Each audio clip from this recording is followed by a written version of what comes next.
돈을 버는 다양한 방법, 재테크 기사와 돈 되는 정보로 투자의 기준을 제시해주는 재테크 노하우 머니쇼 시작합니다. 지난주 마지막 거래일 뉴욕 증시 일제히 상승했죠. 네, 그렇습니다. 경기 침체 우려가 줄어들고 또 저가 매수세가 유입되면서 변동성도 크게 가라앉았습니다. 이 거래일 연속 상승한 모습인데요. 지나고 보니 지난 한 주 동안 우리가 무엇하다가 지나왔나 싶은 생각이 드는 변동성이 굉장히 컸죠. 예, 한바탕 그야말로 폭풍우를 헤쳐나온 그런 느낌입니다. 애플, 메타 등 주요 기술 주가도 올라줬고요. 자, 지난주 금요일 우리 증시도 기분 좋게 마감했습니다. 네, 코스피 2,600선 회복을 실패했지만 코스닥과 함께 양시장 상승 마감했습니다. 이제 이번 주 주요 경제 지표가 발표될 예정이죠. 어떤 전략을 가지고 대응해야 할지 증시타임에서 확인해 보겠습니다. 최근 대형 호재가 잇따르면서 큰 주목을 받고 있는 부동산 쪽에서도 지역이 있다고 하죠. 네, 그렇습니다. 용인시 포곡읍이 규제 해소에 굵직한 개발 정책이 더해지면서 이목이 집중되고 있습니다. 어떤 호재가 있는지 지역 부동산 분위기와 함께 하우머니에서 살펴보도록 하겠습니다. 네, 지금 보고 계신 머니쇼 유튜브에서도 라이브로 시청 가능하니까요. 많은 시청 부탁드립니다. 그럼 먼저 빠르게 돌아가는 글로벌 증시 상황부터 정리해 볼까요? 도지은 아나운서 소식 전해주시죠. 굿모닝 마켓입니다. 지난주 말 그대로 롤러코스터를 탔던 뉴욕 증시, 그나마 주 후반 강세 보여주면서 주간 손실을 대부분 만회해냈습니다. 시장을 덮쳤던 공포감은 어느 정도 해소된 듯 보이지만 이번 주 주요 물가지표 발표 앞두고 경계감을 아예 없앨 수는 없습니다. 지난주 금요일 뉴욕 증시는 소폭 상승하면서 마무리가 됐습니다. 3대 지수 살펴보시면 다우지수는 0.13% 올랐고 S&P 500은 0.47%, 기술주 위주의 나스닥 지수는 0.51% 올라줬습니다. 지난주 주요 지수는 급락으로 시작했지만 침체 우려가 약해지면서 저가 매수세가 꾸준히 유입된 끝에 낙폭을 대부분 메워냈습니다. S&P 500 지수 살펴보시면 지난주 하락률 마이너스 4%대까지 기록을 했는데 0.04% 정도로 한 주 마감을 했습니다. 7월 고용지표 악화와 엔캐리 트레이드 청산 이슈 등 글로벌 증시 전반적으로 크게 흔들렸다가 신규 실업수당 청구 건수가 호전되고 서비스업 경기와 고용도 확장을 이어가면서 불안감은 다소 누그러졌습니다. 보시는 대로 월가의 공포지수로 불리는 시카고 옵션 거래소 변동성 지수는 이틀 연속 14% 넘게 내리면서 20대 초반으로 떨어졌습니다. 그간 시장을 덮쳤던 경기 침체 우려가 기우였던 건지 여기에 대해선 전문가들 사이에서도 의견이 분분합니다만 일단 매도의 대부분은 장기 투자자보다는 헤지펀드 테마에서 비롯이 됐다며 변동성이 큰 매도와 반등은 8월과 9월의 정상적인 패턴이라는 게 이 낙관론자들의 의견입니다. 블룸버그 조사 결과에 따르면 전문가들은 미국 경제에 대해서 연착륙 가능성을 69% 정도로 가장 높게 보고 있습니다. 경기 침체를 예상하는 응답 비중은 보시는 대로 22%에 그치고요.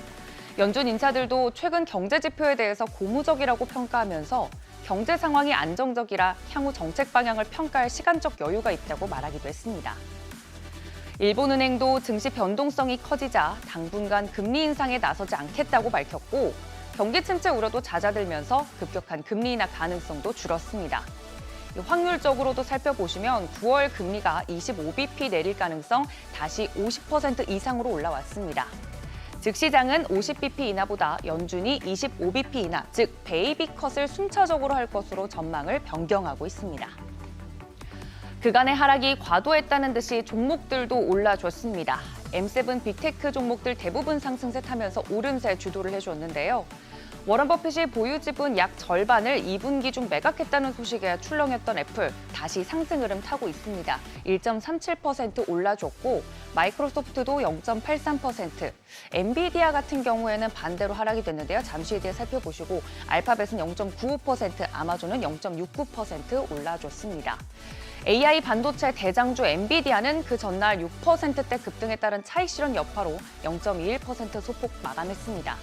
하지만 차세대 AI 반도체 블랙웰 출시 지연은 큰 문제가 안 될 것이라면서 이 미주호증권 등 엔비디아 목표 주가를 127달러 선에서 132달러로 상향 조정하는 등 전문가들 낙관은 이어지고 있습니다. 이어서 6위부터 10위도 살펴보시면 메타는 1.6% 상승세 이어갔고요. 일라이릴리는 예상보다 양호한 실적과 더불어서 5%대 강세 이어갔습니다. 커뮤니케이션 서비스에 이어서 헬스케어 섹터가 2위로 높은 상승률 보였습니다.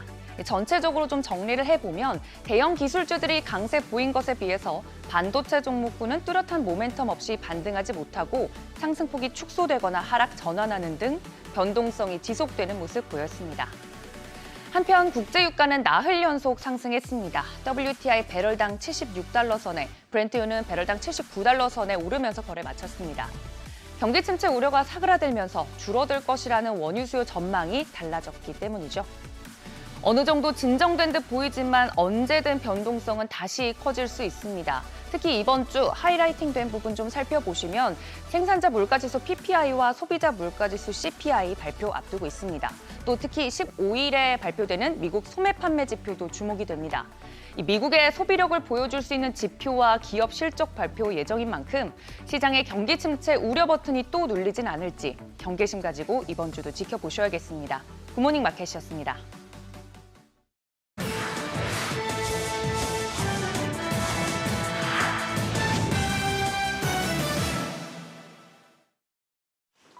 어닝 시즌 막바지 미 증시 변화의 흐름이 포착되고 있습니다. 2분기 미국 기업들의 실적 발표가 얼추 마무리된 가운데 그간 증시를 이끌었던 매그니피센트 세븐 외에도 인공지능 열풍에서 소외됐던 기업들의 실적이 마침내 회복세를 보이고 있습니다. 현재까지 S&P 500 편입기업의 80% 이상이 실적을 발표한 가운데 M7을 제외한 나머지 기업들의 순이익이 2022년 4분기 이후 처음으로 성장세를 기록할 전망입니다. 블룸버그 인텔리전스 집계에 따르면 이들 기업의 2분기 순이익은 7.4% 증가했을 것으로 추정되는데요. 전망대로라면 5개 분기 연속 감소세를 끝으로 플러스로 돌아서게 됩니다. 그간 미 증시는 애플과 마이크로소프트, 구글 등 M7의 가파른 성장세에 기대해왔던 만큼 이들에 대한 지나친 의존도를 우려하는 목소리가 지속적으로 나왔습니다. 이랬던 시장이 기술 업종을 넘어 더 넓은 분야로 확산하는 모습을 보이면서 대형주에서 소형주나 시장 후발주자로 자금이 움직이는 순환 매장세를 부추길 원동력이 될 것이라는 분석이 나오고요. 그런가 하면 블룸버그 인텔리전스 전략가는 기업들이 경기가 둔화하고 수익성을 높여야 하는 상황이라면 AI 관련 지출을 가장 먼저 억제할 것이라고 지적하기도 했습니다. 다만 아직 실적 발표가 완전히 마무리된 게 아닌 만큼 투자자들은 관망세를 유지하고 있는데요. 미국 소비 지출에 관한 단서를 보여줄 월마트, 홈디포 등 대형 소매업체 실적 발표가 남아있고 AI 열풍 주역인 엔비디아도 이달 말 실적을 발표할 예정인 만큼 예의주시해야겠습니다. 잠시 수그러들었던 미국 기업들의 감원 칼바람이 올 하반기 다시 몰아칠 조짐을 보이고 있습니다. 하나둘 몸집을 줄이고 있는데요. 먼저 시스코는 지난 2월 4,000명을 줄인 데 이어서 올해 두 번째 인력 구조 조정을 추진하고 있습니다. 실적 부진으로 씨름하고 있는 시스코는 20여 년 전 닷컴 버블 당시 시총 1위에서 순식간에 거품 분기로 주가가 80% 폭락한 바 있어 최근 AI 거품이 제기되자 다시 소환되고 있고요. 다국적 자동차 기업 스텔란티스도 최대 2,450명에 달하는 미국 공장 근로자를 내보낼 계획이라고 밝혔고 실적 쇼크로 벼랑 끝에 몰린 인텔은 100억 달러 규모의 비용 절감을 위한 대대적인 구조조정 계획을 발표하기도 했습니다. 여기에 미디어 공룡 파라마운트도 미국 내 인력의 15%에 달하는 대규모 인력 감원을 단행하기로 하는 등 최근 미국 고용시장 위축 신호가 잇따르자 주요 기업들이 선제적으로 조치를 취하는 모습입니다.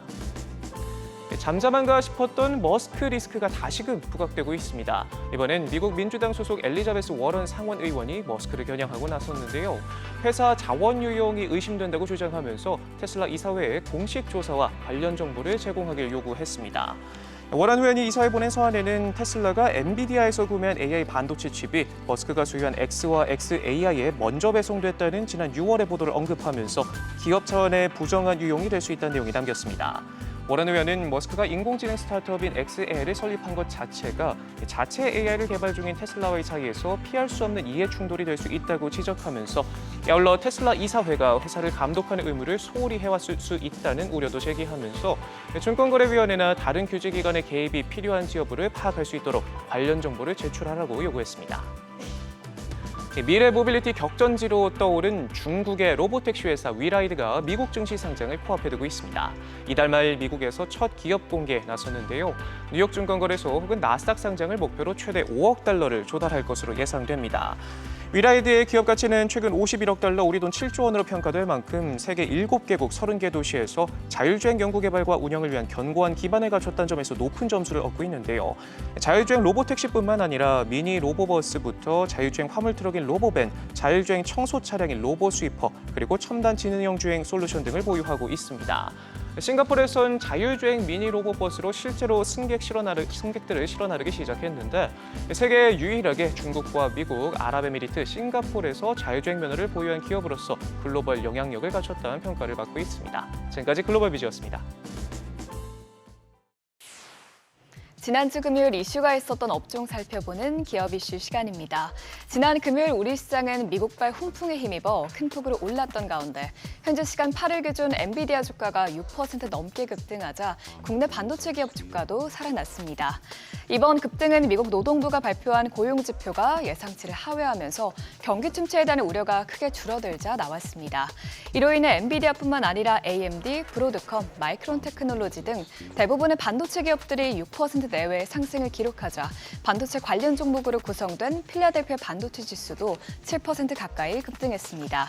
이를 보고 키움증권은 반도체주들이 동반 상승하면서 인공지능 수익성 의문도 한풀 꺾인 것으로 보인다고 밝히기도 했는데요. 이 같은 모멘텀에 국내 반도체주들에도 저가 매수세가 몰렸습니다. 마감 상황 확인해보면 미래반도체가 상한가에 거래됐고요. 하나머티리얼즈가 5.65% 뛰었습니다. 또 SK하이닉스는 4.96% 오르면서 17만 선을 회복했고요. 삼성전자도 1.77% 상승했습니다. 반도체주 상승에 힘입어 국내 전선주도 상승의 힘을 이어받았는데요. LS 에코에너지의 개별 호재가 나온 것도 전반적인 전선주 투자 심리를 끌어올렸습니다. LS 에코에너지는 최근 베트남 전력공사에 약 2,000km의 가공선을 공급했다고 밝혔습니다. 이는 베트남 국토의 절반을 연결할 정도의 규모라고 하는데요. LS 에코에너지가 이번에 공급하는 가공선은 베트남 북부와 중부를 잇는 약 600km 길이의 주요 송전망에 사용됩니다. 현재 베트남 북부는 지난해 매일 2시간의 계획 정전을 실시할 정도로 전력난이 심해 이번 프로젝트는 중부의 전력을 북부로 보내 전력난을 해소하는 데 크게 기여할 것으로 기대되고 있습니다. 아울러 베트남 정부는 2050년까지 현재 100기가와트 수준의 전력 성비를 500기가와트 규모로 확충할 계획인데요. 이렇게 베트남 전력 시장이 확대될 것으로 전망되면서 앞으로도 현재 케이블 시장 점유율 1위인 LS 에코에너지가 수혜를 받을 것으로 예측된다고 합니다. 이 같은 기대감에 LS 그룹주를 비롯한 전선주가 올랐는데 KBR 메탈이 16.18%, 또 소식이 나온 LS 에코에너지가 13.13% 상승했습니다. 이외에도 LS가 4.67%, 대원전선이 4.64% 상승세를 기록했습니다. 글로벌 제약사 노보노디스크가 블록버스터 비만 치료제 위고비의 국내 출시를 공식화했다는 보도가 전해졌습니다. 한 매체에 따르면 노보노디스크는 국내 주요 협력사에 위고비 출시 예정 시기를 10월로 공지한 것으로 알려졌는데요. 노보노디스크가 위고비의 국내 품목 허가를 받은 지 약 1년 반 만에 나온 소식입니다. 그동안은 물량 확보 등의 문제로 국내 출시가 미뤄졌지만 최근 노보노디스크가 위고비의 공급 문제를 해결하기 위해 대규모 투자를 단행하고 있는 만큼 국내 출시 일정이 앞당겨질 것이라는 기대감이 나오고 있습니다. 뿐만 아니라 경쟁사 일라이릴리의 비만 치료제 마운자로도 최근 국내 품목 허가를 획득한 만큼 노보노디스크의 한국 진출이 더욱 빨라질 수밖에 없다는 관측도 나오고 있는데요. 이 같은 소식에 국내 노보노디스크 관련주를 필두로 비만 치료제가 뛰었습니다. 최근 위고비의 품질 관리에 대한 기술 이전을 완료한 SLS 바이오가 상한가에 거래됐고요. 위고비의 국내 유통을 맡은 블루엠텍이 20.45% 뛰어 올랐습니다. 그 밖에 애니젠이 6.3%, 나이백과 큐라티스가 모두 5% 넘게 상승 마감했습니다.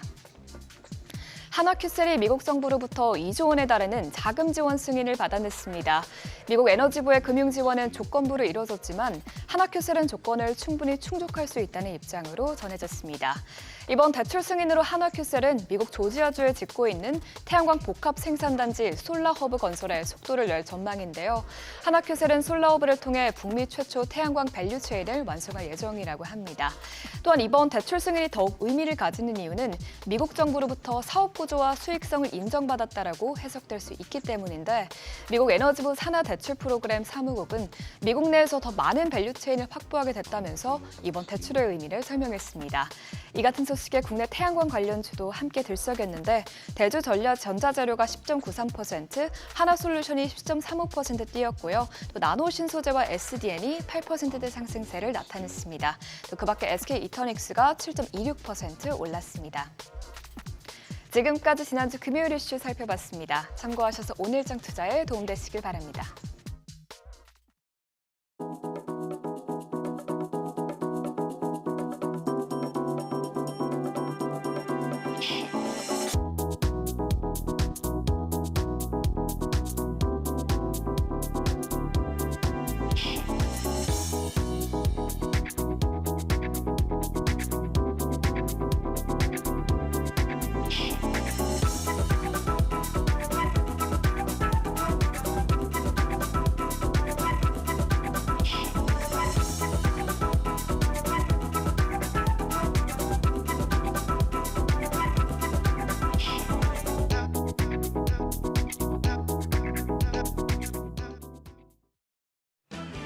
마지막에 웃는 자가 위너라는 말이 있죠. 지난주 정말 힘들었었는데 시장 그래도 활짝 웃으면서 마무리를 지었습니다.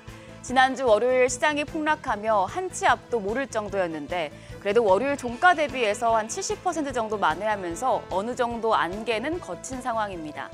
이제 중요한 건 회복세가 계속될 환경이 만들어질 것인가 하는 부분이겠죠. 시장 복귀하면서 이번 주 시장 이슈들까지 미리 체크하시죠. 지난주 마지막 거래일 양지수 크게 올랐습니다. 코스피가 1.24% 올라 2,588.43포인트, 코스닥도 2.57% 급등해서 764.43포인트였습니다. 예상치를 하회한 미국의 주간 실업수당 청구 건수의 영향이 컸습니다.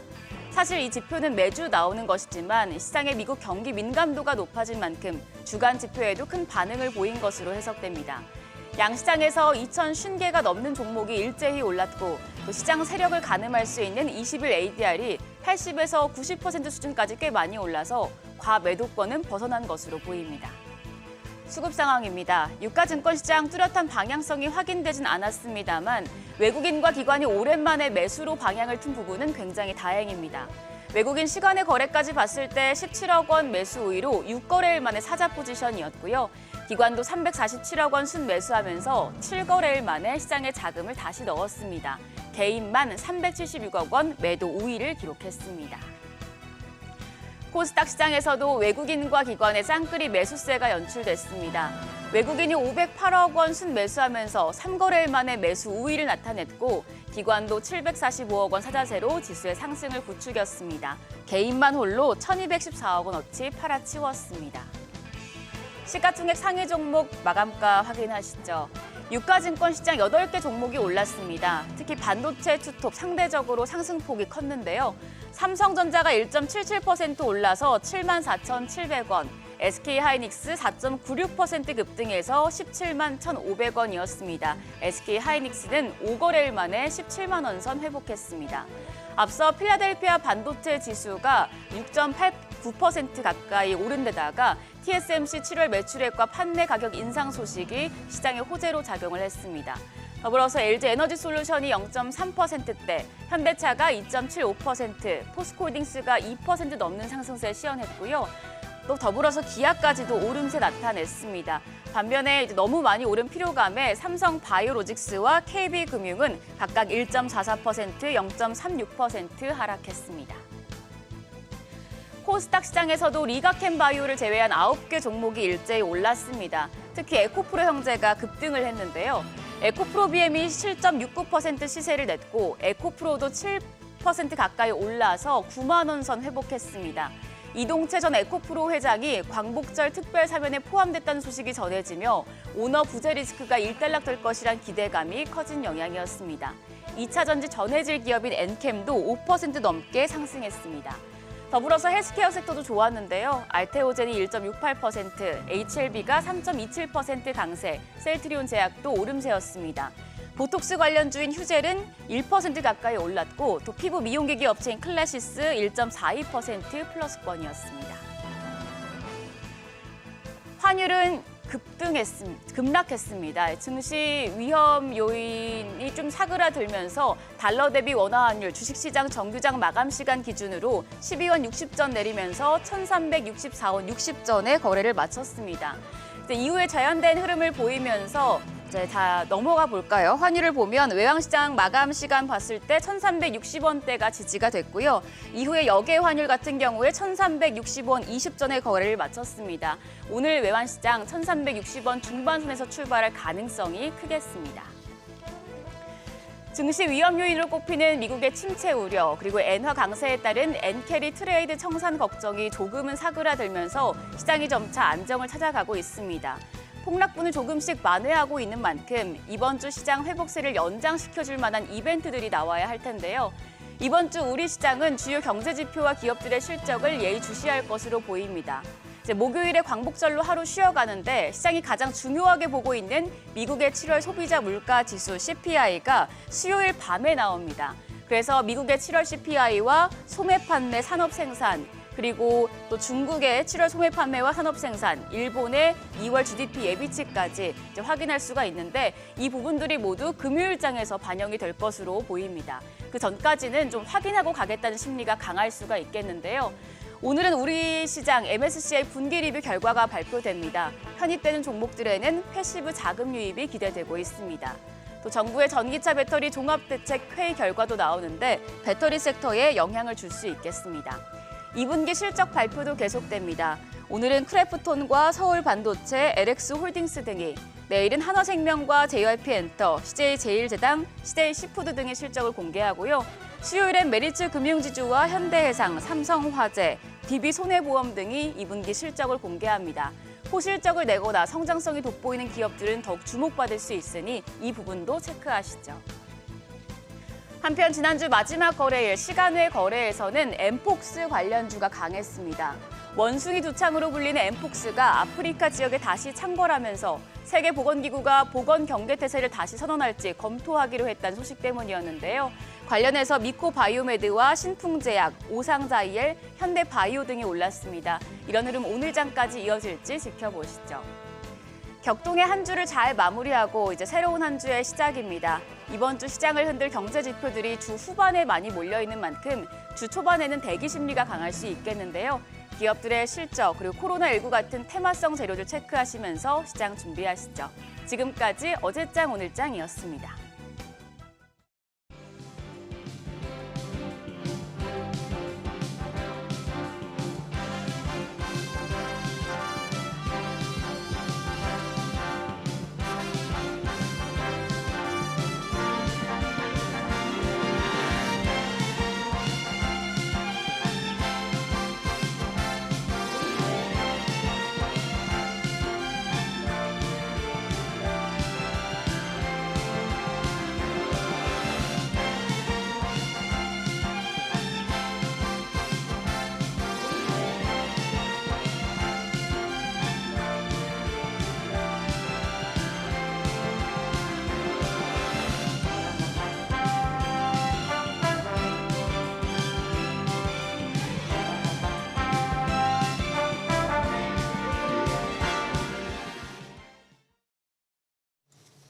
네, 현재 시각 8시 13분 지나갑니다. 지금 보고 계신 머니쇼 유튜브에서 라이브로 시청 가능하니까요. 많은 시청 부탁드립니다.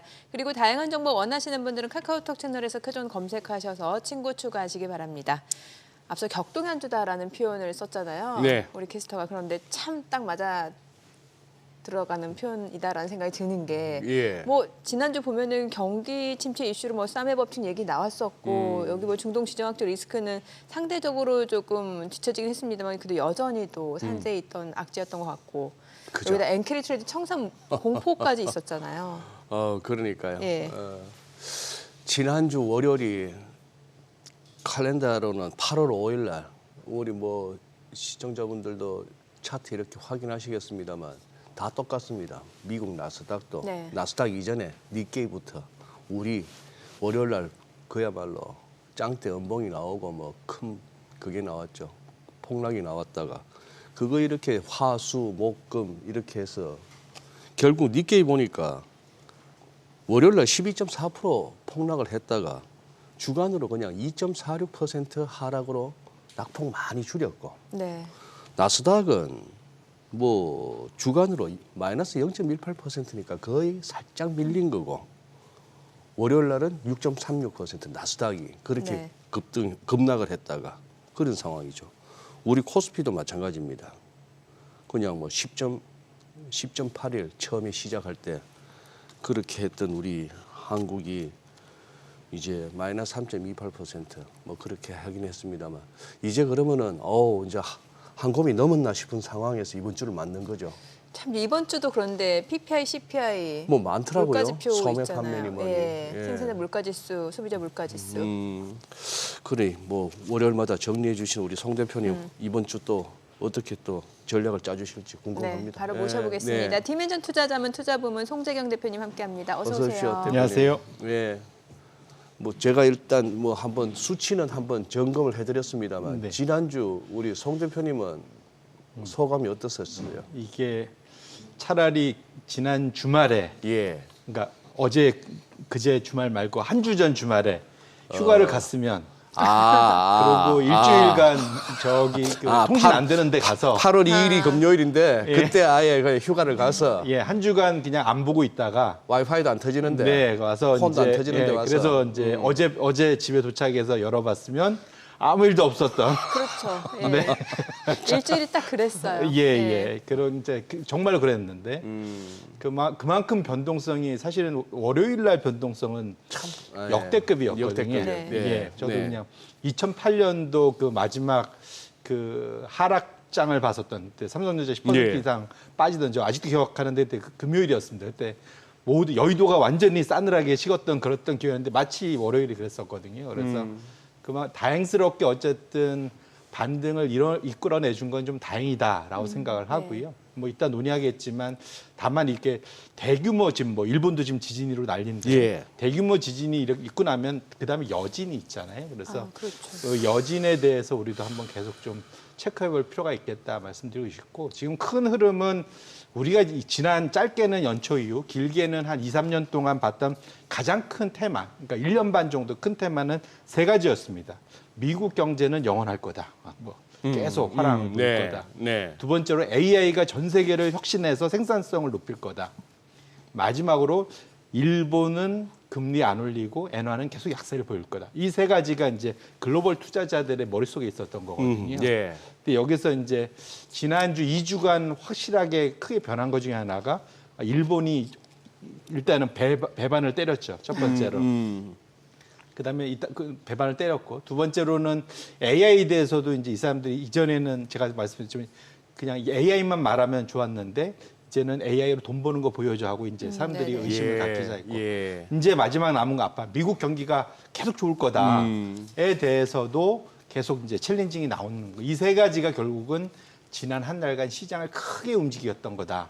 보셔야 될 것 같고요. 지금 차트에도 열려 있지만 결국은 한 주는 그 완전히 그 의미가 없었기 때문에 의미가 없다는 표현이 제대로 왔기 때문에 한 달의 큰 흐름을 보시면 정확히 한 달 전이 사실은 이 모든 시작의 발단이었습니다. 기억해 보시면 네. 7월 11일에 무슨 일이 있었는지 혹시 기억하시나요? 이게 워낙 요즘에 일이 많아갖고 작년 12월? 아니요. 불과 한 달 전, 7월 10일. 한 달 전 7월 10일. 한 달 전. 7월 11일. 기억나십니까? 하도 이게 매일매일 큰 일이 있으니까 어떤 일이 있었나요? CPI가 발표됐습니다. 미국 CPI가. 예. 그거 네. 매번 발표되는 거잖아요. 근데 그때 사실은 시장에서 기대하는 데이터가 나왔었거든요. 두 달 연속 안정되고 야 드디어 연준이 금리 인하할 것 같아. 네네. 그때부터 난리가 난 게 엔화가 강세로 돌아서고 오히려 그날부터 나스닥이 빠지기 시작했습니다. 사실은. 네. 그러니까 결국은 7월 11일이 큰 변화의 흐름이었고요. 사실은 그 이후로 한 달간 이런 변동성이 있었다 보셔야 될 것 같고 그래서 이제 한 달을 보면 역시 엔화 강세로 가장 피해를 입은 이제 일본 니케이 제일 안 좋았고요. 그 다음에 AI 밸류 체인들 사실은 7월 11일 이후로 급락들을 다 보였거든요. 네. 지금 연두색 한 달이죠. 예, 연두색이 한 달입니다. 그래서 대만 그 다음에 안 좋았고 우리나라도 이제 AI 이제 밸류 체인으로 엮입니다. 그래서 빠지고 나스닥 안 좋고 전반적으로 결국은 한 달간 아까 말씀드렸던 것들이 다 이제 영향을 미쳤다 봐야 될 것 같고요. 여기에는 표시는 안 됐지만 사실은 제일 아쉬운 건 뭐냐면 저기 총 17개 지수거든요. 16개 국가의 지수인데 지금 미국만 2개 들어가서 여기에서 연초 이후에 마이너스 수익률로 돌아선 두 나라가 있습니다. 어디예요? 어디시? 여긴 안 나오잖아요. 예. 한번 맞춰보시죠. 연초 이후 마이너스. 예, 이제 연초 이제 벌은 게 없어요. 마이너스 성장. 프랑스가 제일 안 좋고요. 지금 올림픽 하고 있는. 예, 파리. 예. 그다음 우리나라입니다. 우리나라 3% 마이너스입니다. 연초 이후에. 그만큼 이게 사실은 개별 종목 하시니까 잘 안 보이지만 지수로 보면 사실은 프랑스가 제일 안 좋고 우리나라가 그다음 안 좋은 상황이거든요. 왜 이게 그런 거예요? 예? 왜 그런 거예요? 안타깝죠. 이게 사실 우리 그러니까 남들 막 잔치할 때 진짜로 우리 옆에서 이게 저는 안 오른 만큼 덜 떨어지는 줄 알았거든요. 예, 그러니까 이게 좀 안타깝죠. 사실은 예. 최근 들어서 뭐 사실 우리 기대했던 것들이 좀 많이 안 온 것 있죠. 사실은 밸류업 뭐 기대 많이 했는데 지금 지지부진하고 뭐 이런 것도 있지만 어쨌거나 지금 오를 때는 덜 같이 못 오르고 빠질 때 같이 빠지면서 전반적으로 어쨌든 연초 이후의 흐름 자체는 사실은 이렇게 우리한테 우호적이지 않았다. 그래서 지금 앞으로의 그런 시장 점검에 대해서도 좀 더 민감하게 좀 대응할 필요는 있겠다 이렇게 말씀드립니다. 지금 한번 대표님 말씀 듣고 한번 확인해 봅니다. 그리 금년 들어서 작년 말 대비 지수가 마이너스로 예, 수익률이 돌아간 나라 그러네요. 유럽에서는 프랑스가 3.63% 마이너스고 뭐 러시아야 그렇다 치고 4.3% 마이너스인데 유럽은 그 정도만 보이고 저쪽이 아메리카 쪽은 뭐 브라질이 의외로 좀 그러네요. 브라질이 2.66 마이너스인데 하하 아시아에 오니까 마이너스 찍힌 데가 한국 2.5% 코스피, 코스닥 마이너스 11.8% 대단하네요. 예. 이 와중에 마이너스 11.8% 코스닥. 네. 중국 심천이 마이너스 15.4, 중국 상하이 종합이 마이너스 3.8, 인도네시아 뭐 약간, 태국 마이너스 8. 뭐 우리하고 프랑스인가 싶었더니만 나머지 좀 있네요. 그래도. 근데 뭐 이게 중국은 좀 제껴놓고 보더라도 중국은 제껴놔야 되는 나라고 코스닥은 좀 처참합니다. 그러니까 확실히 오를 때 안 오르고 빠질 때 더 빠지고 그게 맞네요. 맞습니다. 예. 그래서 사실은 이게 밸류업에 대한 기대가 컸는데 네. 지금 아직까지 내용을 잘 보면 사실 좀 지지부진하지 않습니까? 그러게요. 그래서 그런 것들이 좀 아쉽다 봐야 될 것 같고요. 뭐 두 번째로 또 넘어가서 업종을 놓고 보면 지난 한 달간 또 연초 이후 이렇게 보시면 미국의 연초 이후는 전반적으로는 다 좋은데 한 달을 보면 확실히 세상이 바뀌고 있다. 이제 저는 요즘에 이게 리짐 체인지라고 하잖아요. 레짐 체인지. 예, 네. 이게 체제가 좀 바뀌는 느낌을 저도 확실히 좀 받고 있는데 지난 예. 한 달간 예. 그래서 전반적으로는 지금 보시면 한 달 동안 좋았던 건 보면 확실히 경기 방어 첫 번째로 그다음에 두 번째로는 금리 하락에 수혜를 받을 만한 업종 보시면 부동산, 유틸리티, 필수소비재, 건강관리 이쪽이 확실히 상대적으로 한 달간 그래도 플러스 성과를 냈고요.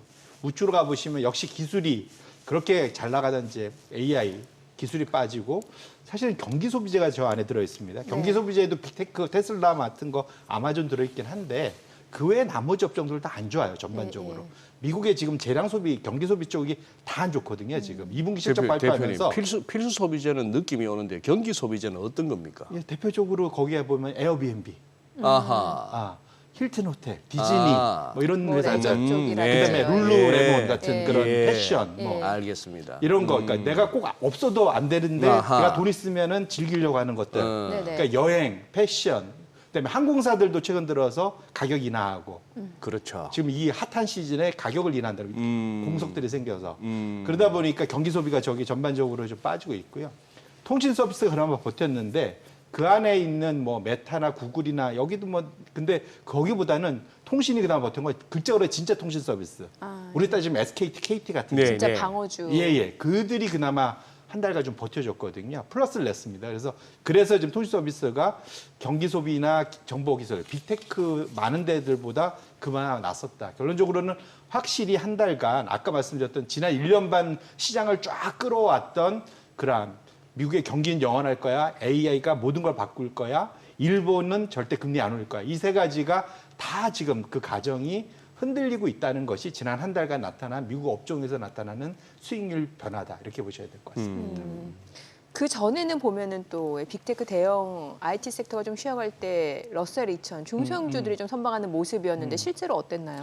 그 대표적인 그 미국의 강세론자 톰리, 톰리. 예, 그 연초 이후에 계속 그 뭐죠? 소형주 투자하자. 예. 그게 이제 드디어 지난 한 달 동안 좀 나타나나 싶었는데 뭐 나쁘지는 않았습니다. 그런데 소형주 안에서도 제가 그때 기왕 소형주 투자할 거면 S&P. 러셀 2000보다 예. S&P 600을 600, 투자하자. 예. 이유는 이익을 내는 소형주들로 고른다. 확실히 지난 한 달간도 그랬습니다. 상대적으로 플러스는 못 냈지만 덜 빠졌다. 상대적으로. 반면에 지금 대형주 중에서도 그나마 그러면 투자할 거면 동일가중 투자하자. 시가총액가중 말고. 네. 동일가중 투자할 때 확실히 동일가중이 지난 한 달간도 S&P 500도 보시면 동일가중은 거의 빠진 거 없는데 시가총액가중은 좀 많이 빠졌잖아요. 지금 보시면. 동일가중이라고 하면 정확하게 500개를 똑같은 걸로 이제 소위 시가총액 가중 엠빵 아니고 나눠서 이렇게 투자하는 거. 예. 시가총액가중은 큰 놈한테 더 많이 들어가는. 네네. 이제 이렇게 보시면 되거든요. S&P에 스파이 투자한다 그러면 시가총액가중인 거고요.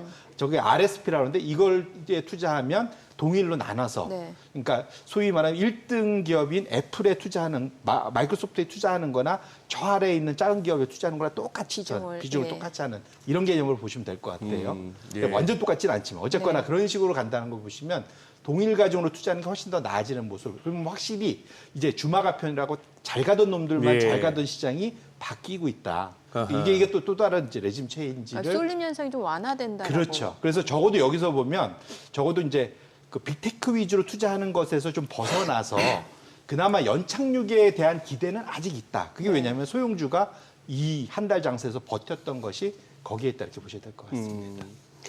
저기 톱니 그분 우리 한국계 맞으시죠? 네, 그렇게 알고 있습니다. 예, 네. 맞아요. 톱니도 계셨고 존니도 계시고. 저도 하나 만들어 주세요. 진니 할까? 좀 그러나? 생각해 볼게요. 생각해 본다. 네. 그런데 저기 결국은 보니까 이제 슬슬 월가에서 나오는 이제 분석이 보니 아까 말씀하신 7월 11일 확인해 보니까 정말 크리티컬했네요. 그날 달러엔 환율이 훅 부러졌습니다. 맞습니다. CPI 나왔던 날이고 그날이었나 그 다음 날이었나 트럼프 후보의 그 말도 있었죠. 엔화 약세가 재앙이다. 그런 어떤 발언도 있었고 네. 그러면서 이제 하나의 큰 물줄기를 돌려 세웠던 그게 있는데 이제 슬슬 나오는 얘기 보니까 이 헤지펀드 쪽에서의 이 엔화 약세에 쏠렸던 것이 이번에 한번 엄청난 역대급 쇼커버링이 나오면서 좀 뭐랄까 좀 다쳤다, 쓸려 나갔다, 뭐 이런 어떤 해석인 것 같아요. 네, 맞습니다. 그래서 지금 제가 이게 약간 그 이제 크라임 씬이라고 하잖아요. 범죄 현장. 예, 이게 지난 한 달간 보면 투자자 입장에서 엄청 피 많이 흘렸지 않습니까? 네, 이게 네. 거의 범죄 현장에 준하는데 범죄 그러면- 현장. 예. 그렇지 않습니까? 예. 사실은 투자자 입장에서는 화나죠, 사실은. 그렇죠. 그러면은 이게 주범과 공범을 나눠볼 수 있을 것 같은데. 주범과 공범. 예, 이제 용의자들인데 네. 제가 보는 용의자 주범 넘버원은 엔캐리 트레이드 청산이다. 네. 넘버원. 넘버 투는 미국의 그런 그 경기에 부러지는 네. 우려. 이게 이제 두 개로 볼 수 있을 것 같은데요. 첫 번째로 보면 확실히 엔캐리 트레이드 청산의 효과가 바로 나타났다. 제가 그래서 이제 네 번째 차트를 한번 열어봐 주시면 주요 지수 수익률 추이를 좀 보시면 우측을 먼저 보시면 좋을 것 같아요. 네. 우측에 이게 보시면 지금 그 2013년 작년 초부터 1년 한 반 동안 수익률을 보면 제일 좋았던 게 AI 테마 때문에 필라델피아 반도체 지수가 제일 좋았고요. 그러네요. 그 다음에 M7, 예. 그 다음에 좋았고, 그 다음에 그 저기 S&P 500, 예. 그 다음에 엔달러가 이제 약세, 올라가는 건 약세죠. 올랐었는데 7월 11일이 그때가 162엔, 160엔 정도였어요. 맞아요. 161엔대 중반. 네. 예. 162 그날부터 근방. 예. 그때 정확히 일본 정부가 개입됐다고 의심되는 날입니다, 사실은. 네. 그때부터 엔화가 강세로 돌아서기 예. 시작하면서 예. 7월 11일부터 최근까지 보시면 정반대 현상이죠. 제일 많이 올랐던 필라델피아 반도체 지수가 제일 밑에 하락. 하하. 마이너스 20%로 끝났지만 저게 밑에는 마이너스 25, 30까지 갔었습니다. 네. 그 다음이 M7. 그러네요. 그 다음이 지금 엔화 강세, 아하. 빨간색, 예. 그 다음에 S&P 500 순입니다. 결론적으로는 지난 1년 반 동안 엔화에 의해서 네. 엔화를 빌려서 지금 그 캐리 트레이드 했던 그 다음에 위험 자산 대표적으로 통화에서는 멕시코 페소 채권 투자하는 게 컸고 네. S&P 500에 투자하거나 미국 채권에 투자했지만 예. 헤지펀드들은 이거 갖고 빅테크나 AI 투자를 했다고 알려져 있거든요. N숏 AI 롱. 예. 그러다 보니까 그 자금들이 풀리면서 엔화 강세로 가다 네. 보니까 지금 갚아야 될 증거금이 확 올라가잖아요. 아하. 이러면서 사실은 이것이 많이 좀 털려 나갔다 봐야 되는데 문제는 이것이 이제 그 말씀 주신 대로 시장에서 일부는 이것이 다 해결됐다. 일차적으로는. 근데 문제는 아직 남았다. 지금 설왕설래가 좀 되게 심합니다. 예. 그것이 이제 앞으로 지금 남은 기간 동안의 여진에 대한 판단이 될지 않을까 이렇게 좀 생각하고 있습니다. 저게 BOJ 같으면은 저게 어느 정도 파악이 될까요? 소위 말하는 엔캐리 트레이드 자금으로 분류될 만한 그렇게 분류될 만한 성격의 자금 규모가 어느 정도다. 이게 파악이 될런지.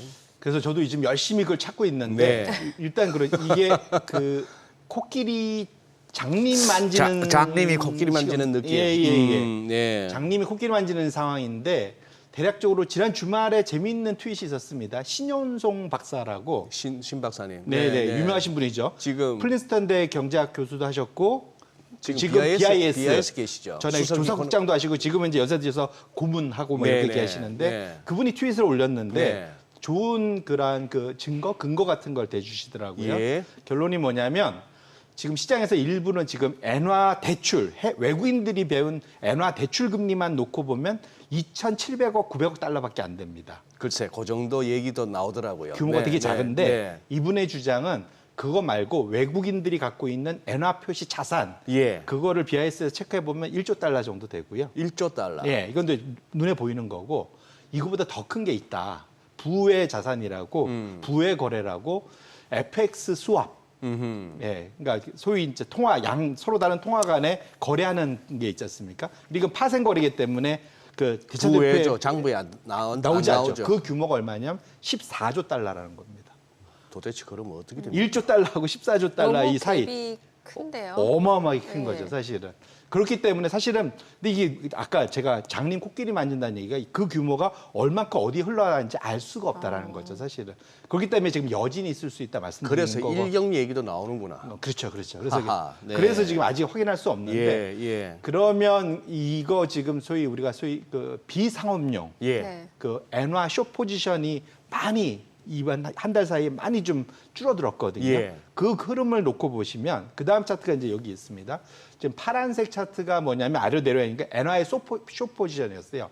한때는 이게 그러니까 300K 계약까지 많이 들었어요. 30만 계약 뭐 이렇게까지도 갔었던 게 지난 주말까지 해서 얼마 들어왔냐면 23K까지 줄었습니다. 네. 그러니까 엄청나게 줄었죠. 네네. 그런데 지금 보시면 이게 줄어들고 이제 엔화 조금 있으면 이번 주부터는 롱으로 갈 것 같거든요. 네. 지금 저게 막대가 아래쪽으로 왔다는 얘기는 엔화에 대해서 엔화 매도 포지션, 그렇죠. 엔숏이란 말이죠. 그렇죠. 그게 지금 지난주에 확 줄었다는 얘기래요. 그죠. 거의 다 이제 거의 롱으로 넘어가기 직전까지 직전까지? 올라왔고 이번 주 가면 이제 완전 롱으로 플러스로 돌아설 것 같은데 그러면 엔화 강세를 보고 하는 거잖아요. 네. 근데 지금 과거의 경험 보면 2007년도부터 제일 많이 그 소위 이 엔캐리 트레이드가 청산됐던 시기에 엄청난 숏이 있다가 저 기간에 보시면 맨 왼쪽 보시면 지금 그 롱으로 완전히 바뀌었던 시기가 있잖아요. 네. 금융위기 때, 2008년. 저게 2007년도 한 8월부터 2011년도 한 10월까지 한 네. 3년 가까이의 흐름인데 예. 저때 엔화가 120엔대에서 90엔, 80엔까지 갔었습니다. 맞아요. 그때 엔화 거의 강세로. 엔화 강세가 한 40% 가까이 예, 갔었거든요. 예. 지금 보시면 최근에 엔화 약세가 그때 비슷한 대로 한 40% 지금 2년 반 만에 40% 갔다가 이제 엔 롱 포지션으로 바뀌려고 하고 있잖아요. 그러면은 지금 정도에서 엔화가 그러면은 강세가 멈췄을 거냐? 과거의 흐름을 놓고 보면 이 한 번 방향성 잡으면 꽤 오래 가잖아요, 사실은.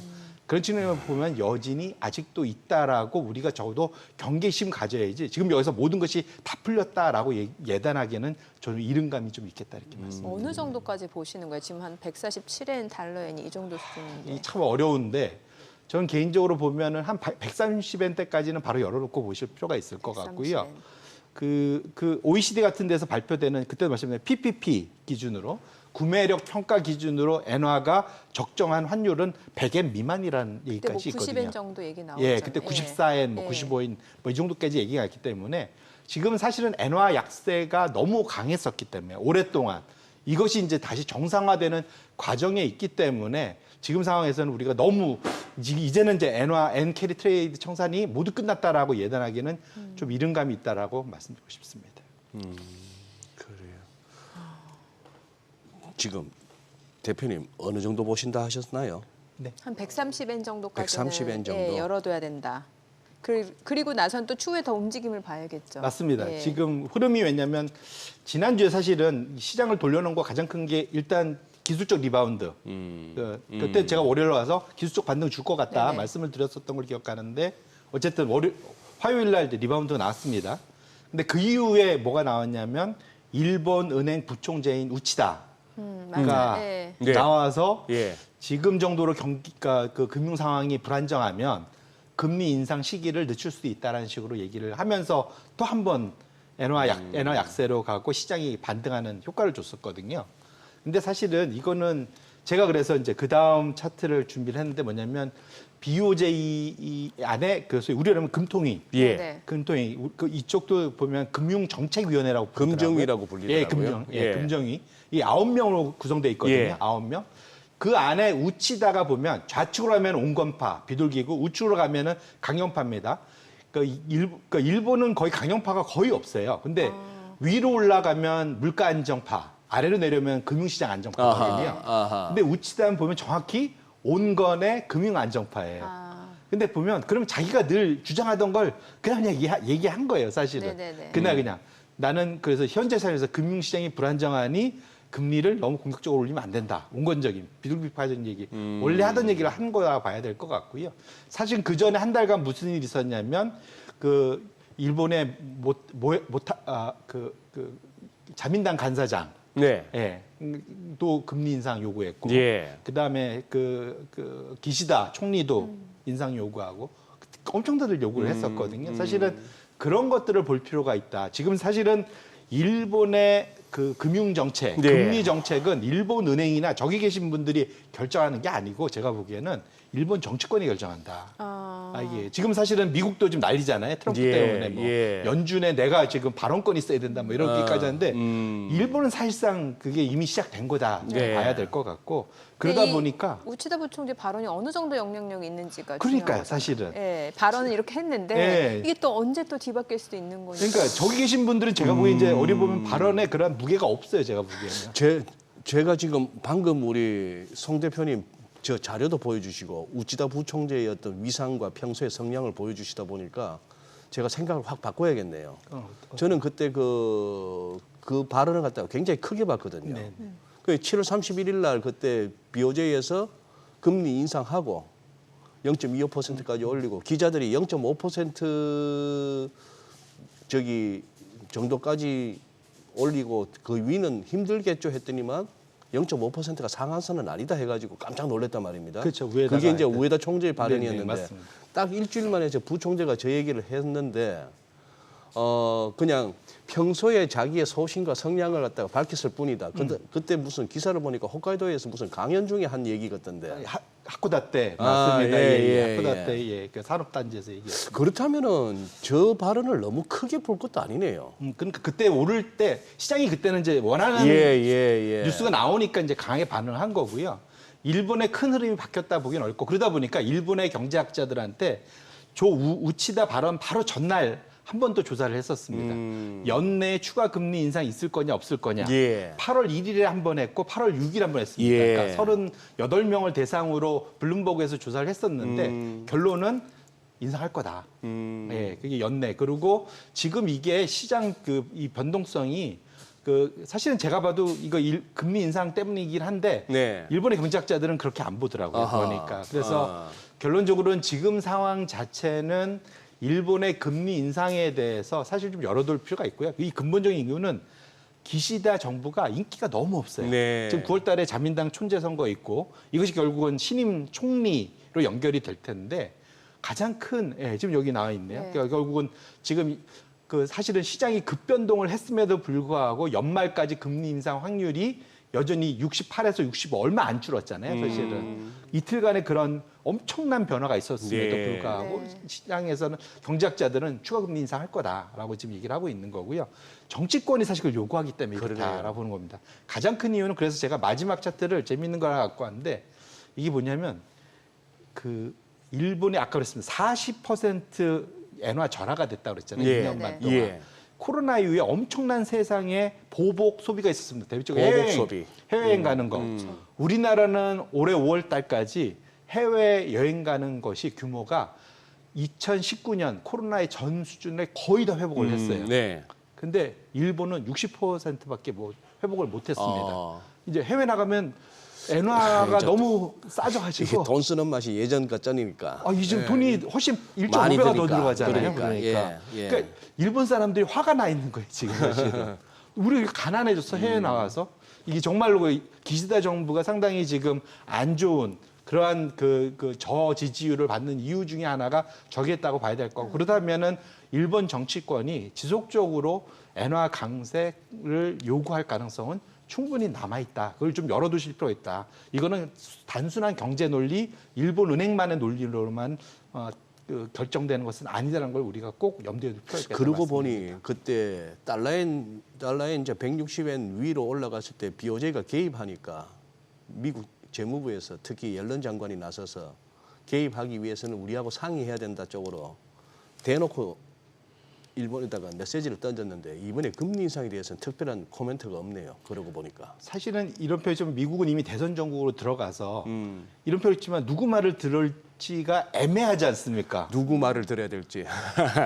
그렇지 않습니까? 예, 예. 트럼프 진영 말을 들어야 될지 예. 지금 해리스 말을 쪽을 들어야 될지 애매한 상황이 됐거든요. 그러네요. 그렇기 때문에 일본이 좀 더 독자적으로 의사결정할 수 있는 여건은 지금 최소한 연말까지는 열려 있다. 이렇게 네네. 보셔야 될 것 같아요.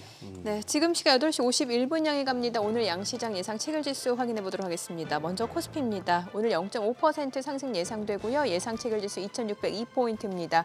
코스닥도 소폭 상승 예상됩니다. 예상 체결지수는 766포인트입니다. 시가총액 상위 종목 예상 체결가 보겠습니다. 삼성전자 오늘 1% 상승 예상되고요. 지금 호가는 75,500원, SK하이닉스도 2.5% 상승 예상됩니다. 예상 체결가 175,700원이고 LG에너지솔루션이 1.4% 하락이 예상됩니다. 예상 체결가는 317,500원. 삼성바이오로직스가 0.2% 소폭 하락 예상되고요. 예상 체결가는 958,000원.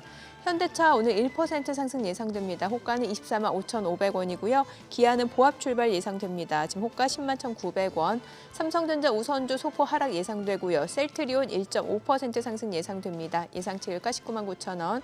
KB금융 0.98% 하락이 예상됩니다. 호가는 81,100원. 신한지주 보합 출발 예상되고 있습니다. 코스닥 시가총액 상위 종목 예상 체결가 보도록 하겠습니다. 에코프로비엠 오늘 0.5% 상승 예상됩니다. 지난 금요일 7% 반등을 보여줬고 오늘 추가적으로 소폭 상승 예상됩니다. 호가는 181,100원. 알테오젠 강보합권 예상되고요. 에코프로 2.7% 상승 예상됩니다. 예상 체결가 93,000원이고요. HLB도 1.2% 상승할 걸로 보입니다. 호가는 83,000원. 삼천당작 1.5% 오름세 예상되고요. 예상 체결가는 166,300원. 셀트리온지약 오늘 상승 지금 보합 예상됩니다. 그리고 엔캠도 보합 예상되고 리가캠바이오가 2% 상승 예상됩니다. 호가는 95,000원. 클래시스 3% 강세 예상되고요. 지금 예상 체결가는 51,500원. 휴젤은 약보합 출발 예상됩니다. 호가 261,000원으로 집계가 되고 있습니다. 이제 개장까지 7분여가량 남았는데요. 오늘 양시장 상승 출발 예상이 되고 있는 상황이고 일단 뭐 이번 주도 사실 체크해봐야 될 여러 가지 지표들이 있기 때문에 시장이 뭔가 좀 추세적으로 방향 잡기는 좀 쉽지는 않을 것 같다는 생각도 들고요. 네, 뭐 예. 추세적으로 방향 잡기는 어렵겠지만 그래도 지난주 잡았던 반등 기운을 지금 계속 살려서 한번 땡길 때까지 땡겨야 되는 거 아닐까요, 지금? 뭐 2,630, 그다음 2,660, 뭐 이런 어떤 기술적으로 짚어지는 타겟은 있으니까 그리고 코스닥은 빨리 좀 분발해야겠습니다.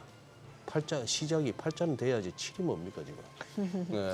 근데 또 뭐 제약바이오가 오늘 또 얼마나 힘을 내주느냐도 중요할 것 같은 게 지금 이제 코로나19에다가 그 원숭이 두창 엠폭스 확산 소식이 전해지니까 오히려 아이러니하게도 또 제약바이오 쪽에서는 또 호재로 인식이 되거든요. 좌우지간 바이러스들이 예. 귀신같이 알아요. 올해가 어떤 해인지. 미국 대선 있는 해거든요. 묘합니다. 어쨌거나 그런 상황이고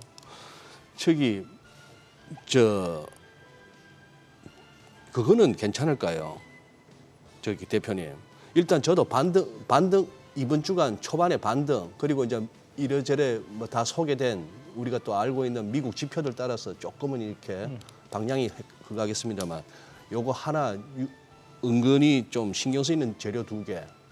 일본에 이제 뭐 지진 났다는 그 얘기하고 그다음에 저쪽에 중동 쪽 말입니다. 예. 일각에서 이제 자꾸 그 얘기를 하는 거예요.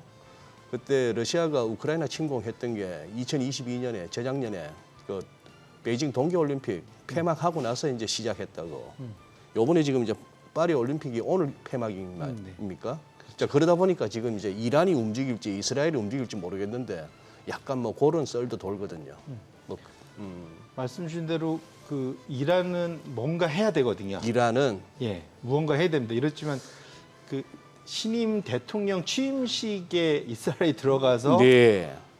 그 일종의 국빈을 갖다가 예, 암살을 해버렸으니까. 팔레스타인의 네. 가장 네. 그나마 비둘기적인 지도자. 사실은 이번에 카운터파트였지 않습니까? 휴전 협상에. 휴전 네. 협상에 카운터파트를 날려버린 거지 않습니까? 그렇기 때문에 이란 입장에서는 자국민이 죽지는 않았지만 예. 완전히 체면국인 거지 않습니까? 그렇죠. 사실은. 그렇죠. 그런 측면에서 놓고 보면 이란은 뭔가를 하긴 해야 되는데 이정처럼 그때 한번 약속 대련했던 거 기억나시잖아요, 사실은. 예, 약속 그때, 대련. 예, 밤에 똑같이 하는데 실제로 이스라엘 사람들은 죽지는 않았고. 예.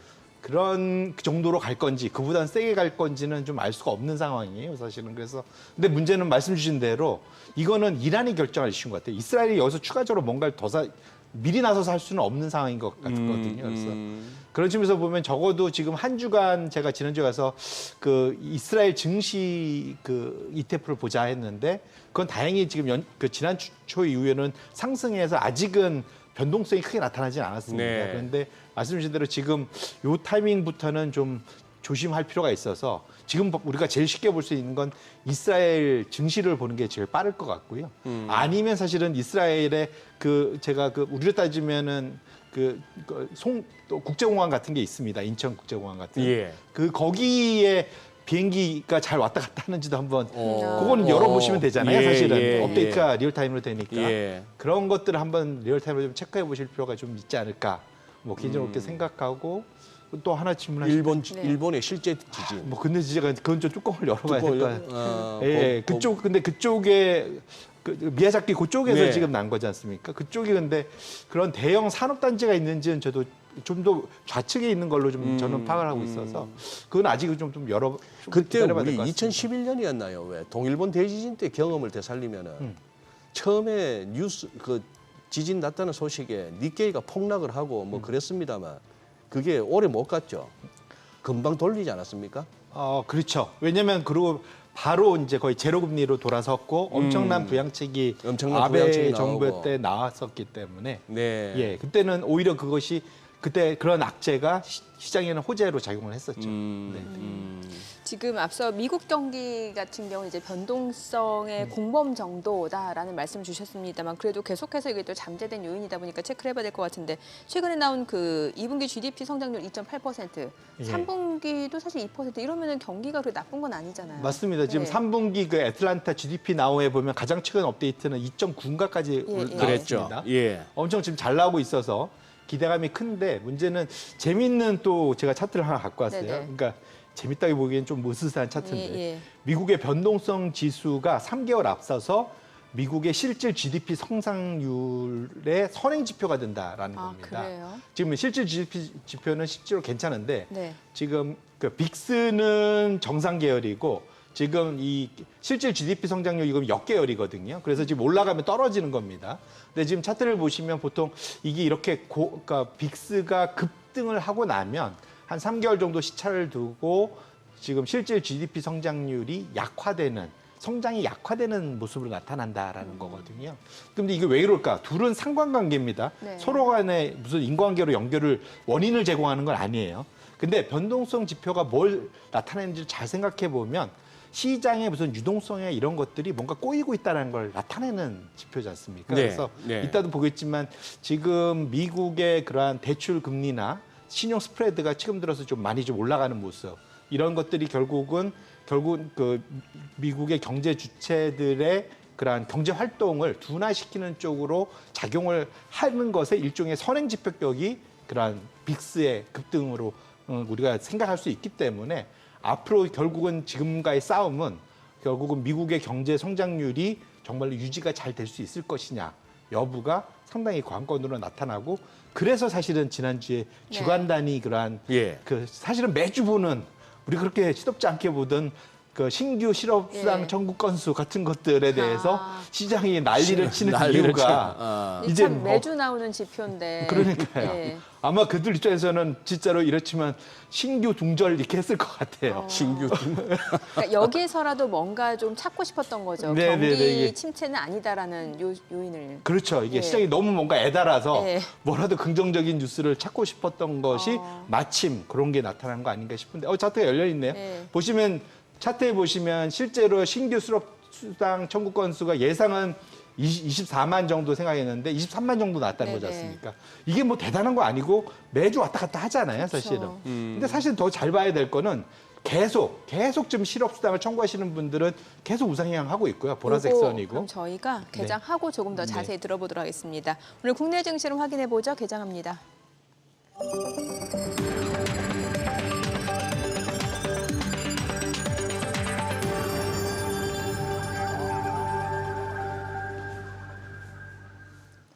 네, 8월 10일 월요일 국내 증시 개장했습니다. 지난 한 주 뉴욕 증시도 그렇고 국내 증시, 글로벌 증시가 다 요동쳤던 한 주였습니다. 변동성 지수도 굉장히 높았고 그야말로 지금 경기 침체 이슈라든지 엔크리 트레이드 청산 공포 이런 부분이 투자 심리를 위축시키는 양상이었고 주요 빅테크 관련주라든지 시장을 주도했던 그런 대형주 쪽에서의 변동성도 굉장히 컸던 한 주였던 것 같습니다. 후반 들어서는 다소 안정되는 듯한 모습이었고 오늘 국내 증시도 일단 그 영향을 받아서 계속해서 반등세가 좀 이어질 것으로 예상이 되는데 출발 지수 좀 확인해 보겠습니다. 코스피가 0.5% 올라갑니다. 2,602포인트 오늘 2,600선 회복이 됐습니다. 계속해서 2,600선 지지되는지 여부 또 상승폭이 조금 더 추가적으로 확대되는지 여부 좀 체크해 보시면 좋을 것 같고요. 코스닥도 0.48% 올라갑니다. 768포인트입니다.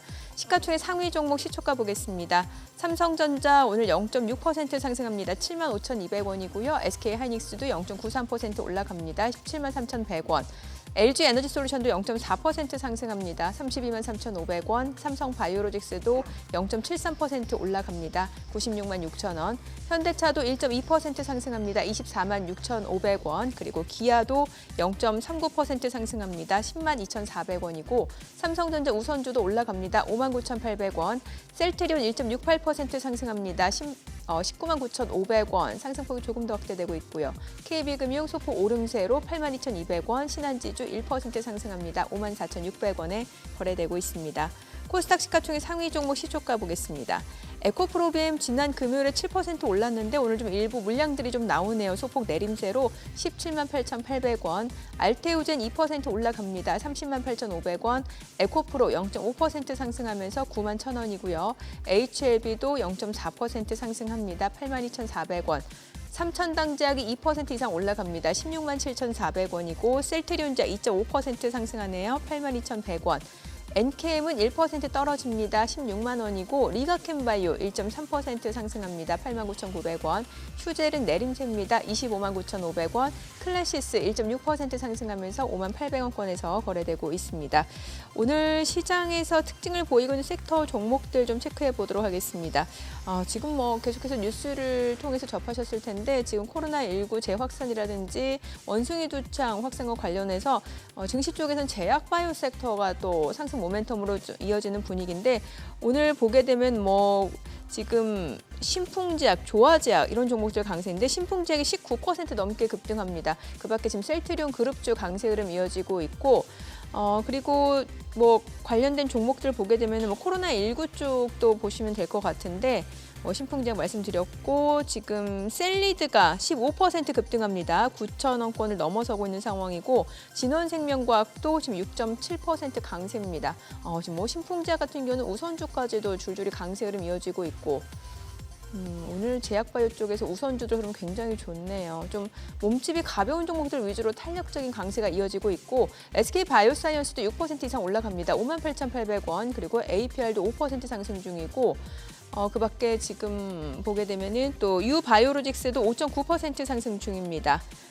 메디콕스, 강스템 바이오텍도 4%에서 6% 상승 보여주고 있는 상황이고요. 현대바이오, 일동제약 지금 2%에서 3% 강세 흐름 이어지고 있습니다.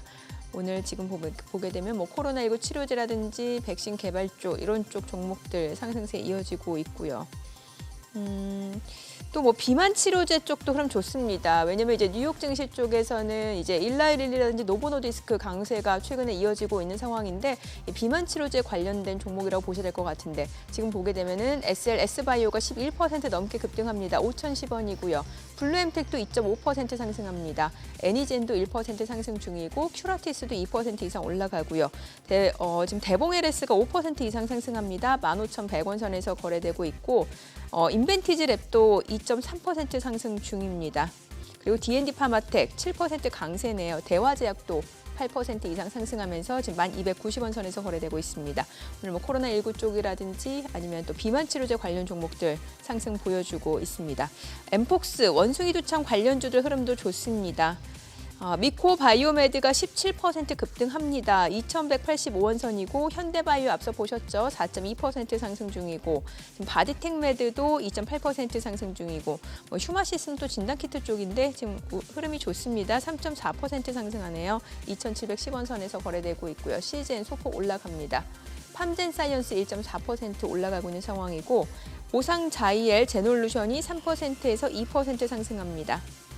오늘 또 엠폭스 원숭이 도창 관련주들 상승 보여줍니다. 지금 미코바이오메드가 두 자릿수의 상승률을 보여주고 있는 상황입니다. 네, 지금 시각 9시 5분 지나갑니다. 수급 상황 체크해 보겠습니다. 오늘 유가증권 시장에서는 지금 현재 외국인 투자자가 순매수 보여줍니다. 78억 원 매수 우위, 개인과 기관은 각각 60억 원, 2억 원 순매도를 나타내고 있습니다.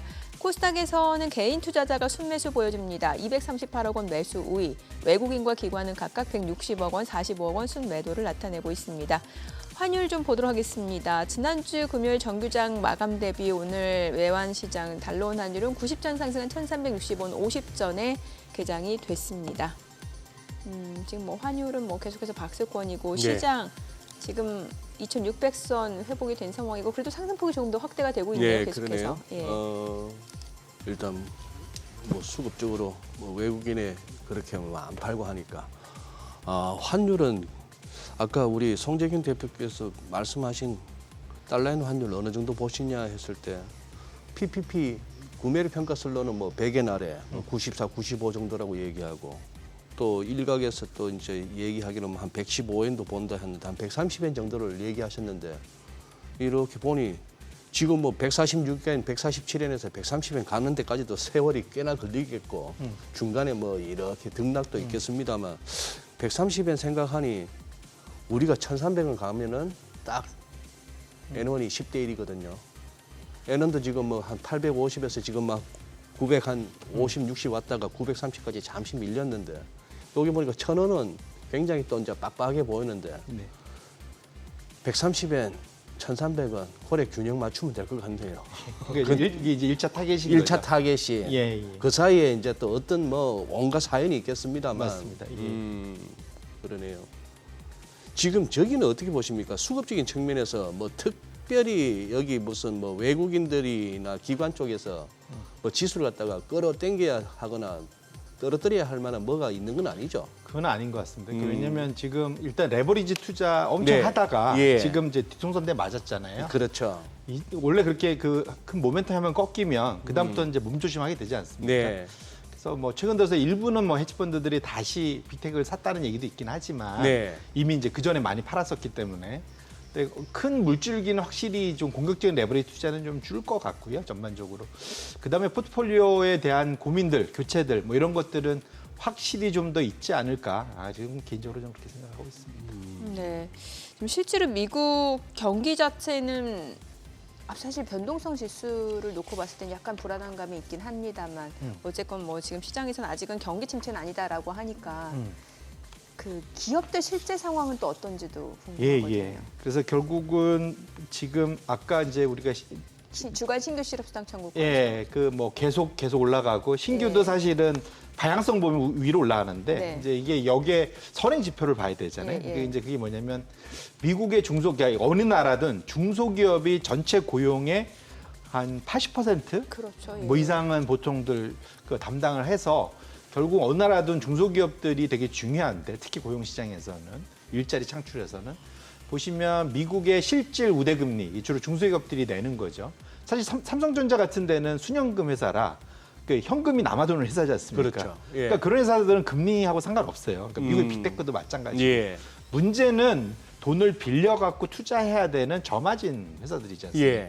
근데 지금 보시면 2007년도 이후 20년 만에 미국의 중소기업들이 대하는 실질 우대금리 프라임 레이시 지금 2008년도에 보시면은 2007년도 9월보다 더 높습니다. 지금 이게 안 떨어지고 있는 거예요. 지금 상황 자체가. 네. 지금 뭐 지금 국채 금리는 뭐 내려와서 뭐 좀 나을 것 같은데 예. 신용 스프레드가 지금 튀고 있는 상황이거든요. 예. 그러니까 그러다 보니까 저렇게 높은 금리 하에 놓여져 있다 보니까 그러니까 사실은 중소기업들이 되게 어려운 거죠. 이건 뭐 우리나라도 마찬가지긴 하지만 예. 그러다 보니까 이게 무슨 영향을 주냐면 결국은 기업들이 고용을 추가로 더 늘릴 수 있는 여력을 줄인다라고 보셔야 될 것 같아요. 그래서 다음 차트를 열어봐 주시면 지금 미국 전미 자영업 연맹, 네네. 그러니까 우리로 따지면 중소기업 무슨 협동조합 뭐 이런 예, 것쯤 예. 되겠죠. 예. 그들한테 매달 물어봅니다. 지금 지금 대출 가용성, 돈 빌리기 쉬워라고 물어봤는데 예. 최근 들어와서는 확실하게 돈 빌리기 어려워. 아까 보면은 지금 실질 금리가 지속적으로 우상향했던 거에 정반대로 움직인 걸 확인하실 수 있어요. 그러니까 예. 짙은 파란색 선이 대출 가용성이 떨어진다는 걸 보실 수 있고요. 이것이 뭐하고 똑같이 움직이냐면 아까 우리가 지난주에 환호했었던 신규 실업 청구 건수.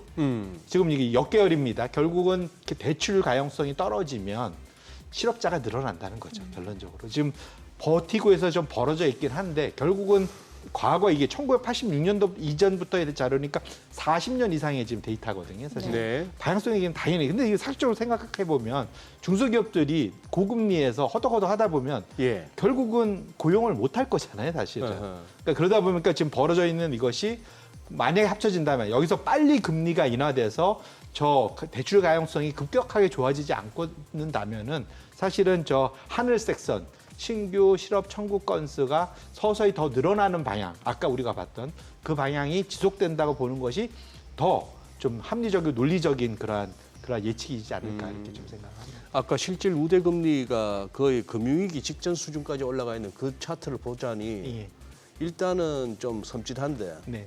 그러면 저게 실질 금리 차원에서 저게 이제 내려오려면은 인플레가 급격하게 잡히든지 인플레가 급격하게 낮아지든지 아니면은 연준이 금리 낮출 수밖에 없네요. 아니, 그러니까 근데 결국은 여기서 연준이 금리를 인하하는 상황이 경기가 괜찮은 상황에서 서서히 낮춰져야지 신용 스프레드가 안 벌어지지. 아, 사실은 이것이 경기가 안 좋아지면서 우리 봤지만 금리를 낮추면 예. 신용 스프레드는 과거에 그 경험상 튀거든요. 위로. 예. 경험상. 그렇기 때문에 그 제일 바라는 거는 그때 제가 지난주도 그 얘기했는지 모르겠는데 골드만삭스 CEO가 얘기했던 네. 그 솔로몬 예. 그분이 얘기한 게 올 연내 금리는 한 번만 인하하고 경기가 쭉 화랑을 가는 것이 주식시장의 베스트다. 네. 그걸 기반 시나리오로 자기는 삼고 싶다라고 예. 얘기를 하거든요. 예. 그러니까 지금은 우리가 너무 금리 인하, 연준의 금리 인하가 왜 하는지가 더 중요하다. 사실은 네네. 경기가 버텨주는 것이 제일 급선무다 이렇게 보셔야 될 것 같습니다. 참 아이러니한 게 그 전까지는 좀 고용 지표가 약간은 좀 둔화되는 모습이 보여줘야 오히려 연준 금리나 명분이 쓰다 보니까 시장에서 좀 호재로 인식이 됐던 것 같은데 지금은 오히려 경기가 좀 안 좋아진다라는 얘기가 나오면 더 오히려 좀 불안해하는 것 같다는 생각이 들거든요. 맞습니다. 그러니까 예. 과거 이걸 딱 하면 경제 악재가 시장 호재. 예. 그랬죠. 그러니까 bad news is good news 뭐 네. 이렇게 많이들 제가 써왔던 건데 지금은 이제 확실히 말씀드린 대로 bad news is bad news 이렇게 된 네. 거죠. 지금 차트를 보시면 우리가 많이 봤던 건데 지금 짙은 파란색 선이 밑으로 우하향하고 있는 지금 그 블룸버그 미국 경제 서프라이즈 지수입니다. 예상치보다 실제치가 낮으면 내려오는 거죠. 이게. 아하. 그러니까 내려오는 건 별로 경제에 좋은 뉴스, bad 뉴스가 많다는 거죠. 지금 네. 내려오고 있는 건데 말씀 주신 대로 이전에는 S&P 500 올라가는 거는 지금 S&P 500입니다. 상당히 그 오히려 bad 뉴스를 굿 뉴스로 받아들이면서 S&P 500은 계속 올라갔었는데 지난 한 달간 이제 똑같이 움직여요. 이제는 악재, 경제 악재는 시장에도 악재라고 이제 받아들이기 시작한 거죠. 그게 네. 다른 말로 하면 위험 선호도가 바뀐 겁니다. 이전에는 뭐든지 긍정적으로 해석하려는 자세들이 막 충만하고 넘쳤다면 지금은 위험해? 안 좋아? 그럼 진짜 안 좋은 거네. 이렇게 이제 해석을 하게 바뀌었다는 거죠. 그래서 소위 뭐 그 투자자분들이 일부는 이제 위험 페널티가 바뀌었다 뭐 이렇게도 표현하는데 결론적으로는 앞으로 우리가 봐야 될 거는 경제에서 호재가 나와야만 시장에도 호재로 해석이 되는 시장으로 바뀌었다는 측면에서 포트폴리오를 너무 공격적으로 가져가시는 거는 상당히 이번에 이런 소위 그 기술적 반등과 상승 기회를 줄 때 포트폴리오 교체를 좀 잘 하실 필요가 있겠다. 이렇게 말씀을 드립니다. 딱 한 달 전이네요. 7월 11일. 오늘은 맞습니다. 8월 12일. 범죄 현장입니다, 그날이. 7월 11일은 지금 보니까 그날 목요일이었고 목요일, 목금 이틀 보고 아마 월요일 날 나와서 우리 송 대표님께서 또 한번 정리를 해주셨던 것 같은데 그 한 달 전부터 이제 저거네요. 나쁜 건 나쁜 거고 좋은 건 좋은 거다. 네, 바뀌었네요. 네, 많이 바뀐 겁니다. 야, 그래 지금 아까 미국 중소기업들 대출 금리도 이제 체크해 주셨고 우리는 어떨란가 모르겠네요. 우리 중소기업들은 네. 참 이 만만치 않죠. 만만치 않겠죠. 예, 그러니까 미국은 그래도 재정 부양책을 좀 강하게 쓰는 편인데 우리는 좀 너무 허리띠를 저 개인적으로 보면 너무 허리띠를 네네. 졸라매고 있어서 네. 조금은 좀 이걸 풀어줄 필요가 있지 않을까 저는 개인적으로 그렇게 생각하고 있습니다. 지금 무슨 뭐 바이오 쪽은 일종의 테마 비슷하게 가는 것 같은데 신풍제약이 움직이는 거 보니까 뭐 큰 기대는 안 갑니다만 저는 개인적으로 저기는 그거보다 그걸 한번 따져봐 주시죠. 이번에 이 한 차례 쓰나미 오는 와중에 삼성전자, 하이닉스, 뭐 현대차 이런 쪽들이 한번 조정을 한번 받았습니다. 어느 정도 그러면 우리 우량주들은 조금 밸류에이션 부담은 좀 덜어낸 거 아닌가요? 이번 기간에. 그렇죠. 상대적으로 그러니까 여기서 지금 가장 좋은 시나리오는 미국 경기가 좀 버텨내면서 네. 예, 버텨내면서 손바뀜이 일어날 때 그러면 같은 AI에서도 덜 오른 쪽으로 그다음에 눈이 갈 거잖아요. 그러면 이제 삼성전자 이런 데 당연히 예. 좀 눈이 갈 거고 예. 최근에 사실은 삼성전자의 외국인 투자자들이 늘어났었던 이유도 예. 사실 그렇게 볼 필요가 있을 것 같거든요. 어. 그런 측면에서는 말씀 주신 대로 삼성이 뭐 콜 투자 통과 가능성이 높다고 하고 예. 뭐 이렇다면 사실은 분명 좀 기회는 줄 수 있지 않을까 뭐 생각을 해볼 수 있을 것 같고요. 근데 포트폴리오를 기본적으로 지난 1년 반 많이 올랐던 데들이 지금 조정을 받는 거를 좀 확인하셨으니까 이제는 말씀드린 대로 성장보다는 가치주 쪽으로 좀 더 보실 필요가 분명히 있을 것 같고요. 금리 하락기에 수혜를 볼 수 있는 건 사실은 채권이 당장 보면 제일 좋아요. 어찌 보면은 채권은 개런티로 몇 %가 보장이 되지 않습니까? 만기까지. 예, 그래서 예. 채권 같은 그러한 좀 고정금리 픽스 시켜놓을 수 있는 것들은 좀 가져가실 필요가 있고 금리 하락이 앞으로 계속 좀 나올 가능성이 높으니까 시장 금리는 거기에 수혜를 받는 업종들 아까 봤더니 우리나라 따지면 뭐 리츠니 뭐 이런 거겠죠. 예. 뭐 필수소 경기 방어는 필수 소비니 뭐 그런 또 건강 관리니 뭐 이런 쪽이 다 또는 또 유틸리티니 이쪽이 다 사실은 금리 하락기의 수혜 업종이기 때문에 포트폴리오를 좀 너무 한쪽으로 쏠려 있는 성장 AI 쏠려 네네. 있으면 좀 다변화시킬 필요가 꼭 있고 또 만일 혹시 여진 때문에 시장 변동성이 있을 수 있으니 어느 정도 현금 포지션도 좀 가져가실 필요가 있겠다 이렇게 말씀드립니다. 네, 오늘 내용 잘 들었습니다. 네, 고맙습니다. 고맙습니다. 고맙습니다. 오늘 들으신 내용과 관련해서 더 다양한 정보 원하시는 분들은 카카오톡 채널에서 크존 검색하셔서 친구 추가하시기 바랍니다. 최근 외국인 관심 있게 보는 리포트까지 확인해 보겠습니다.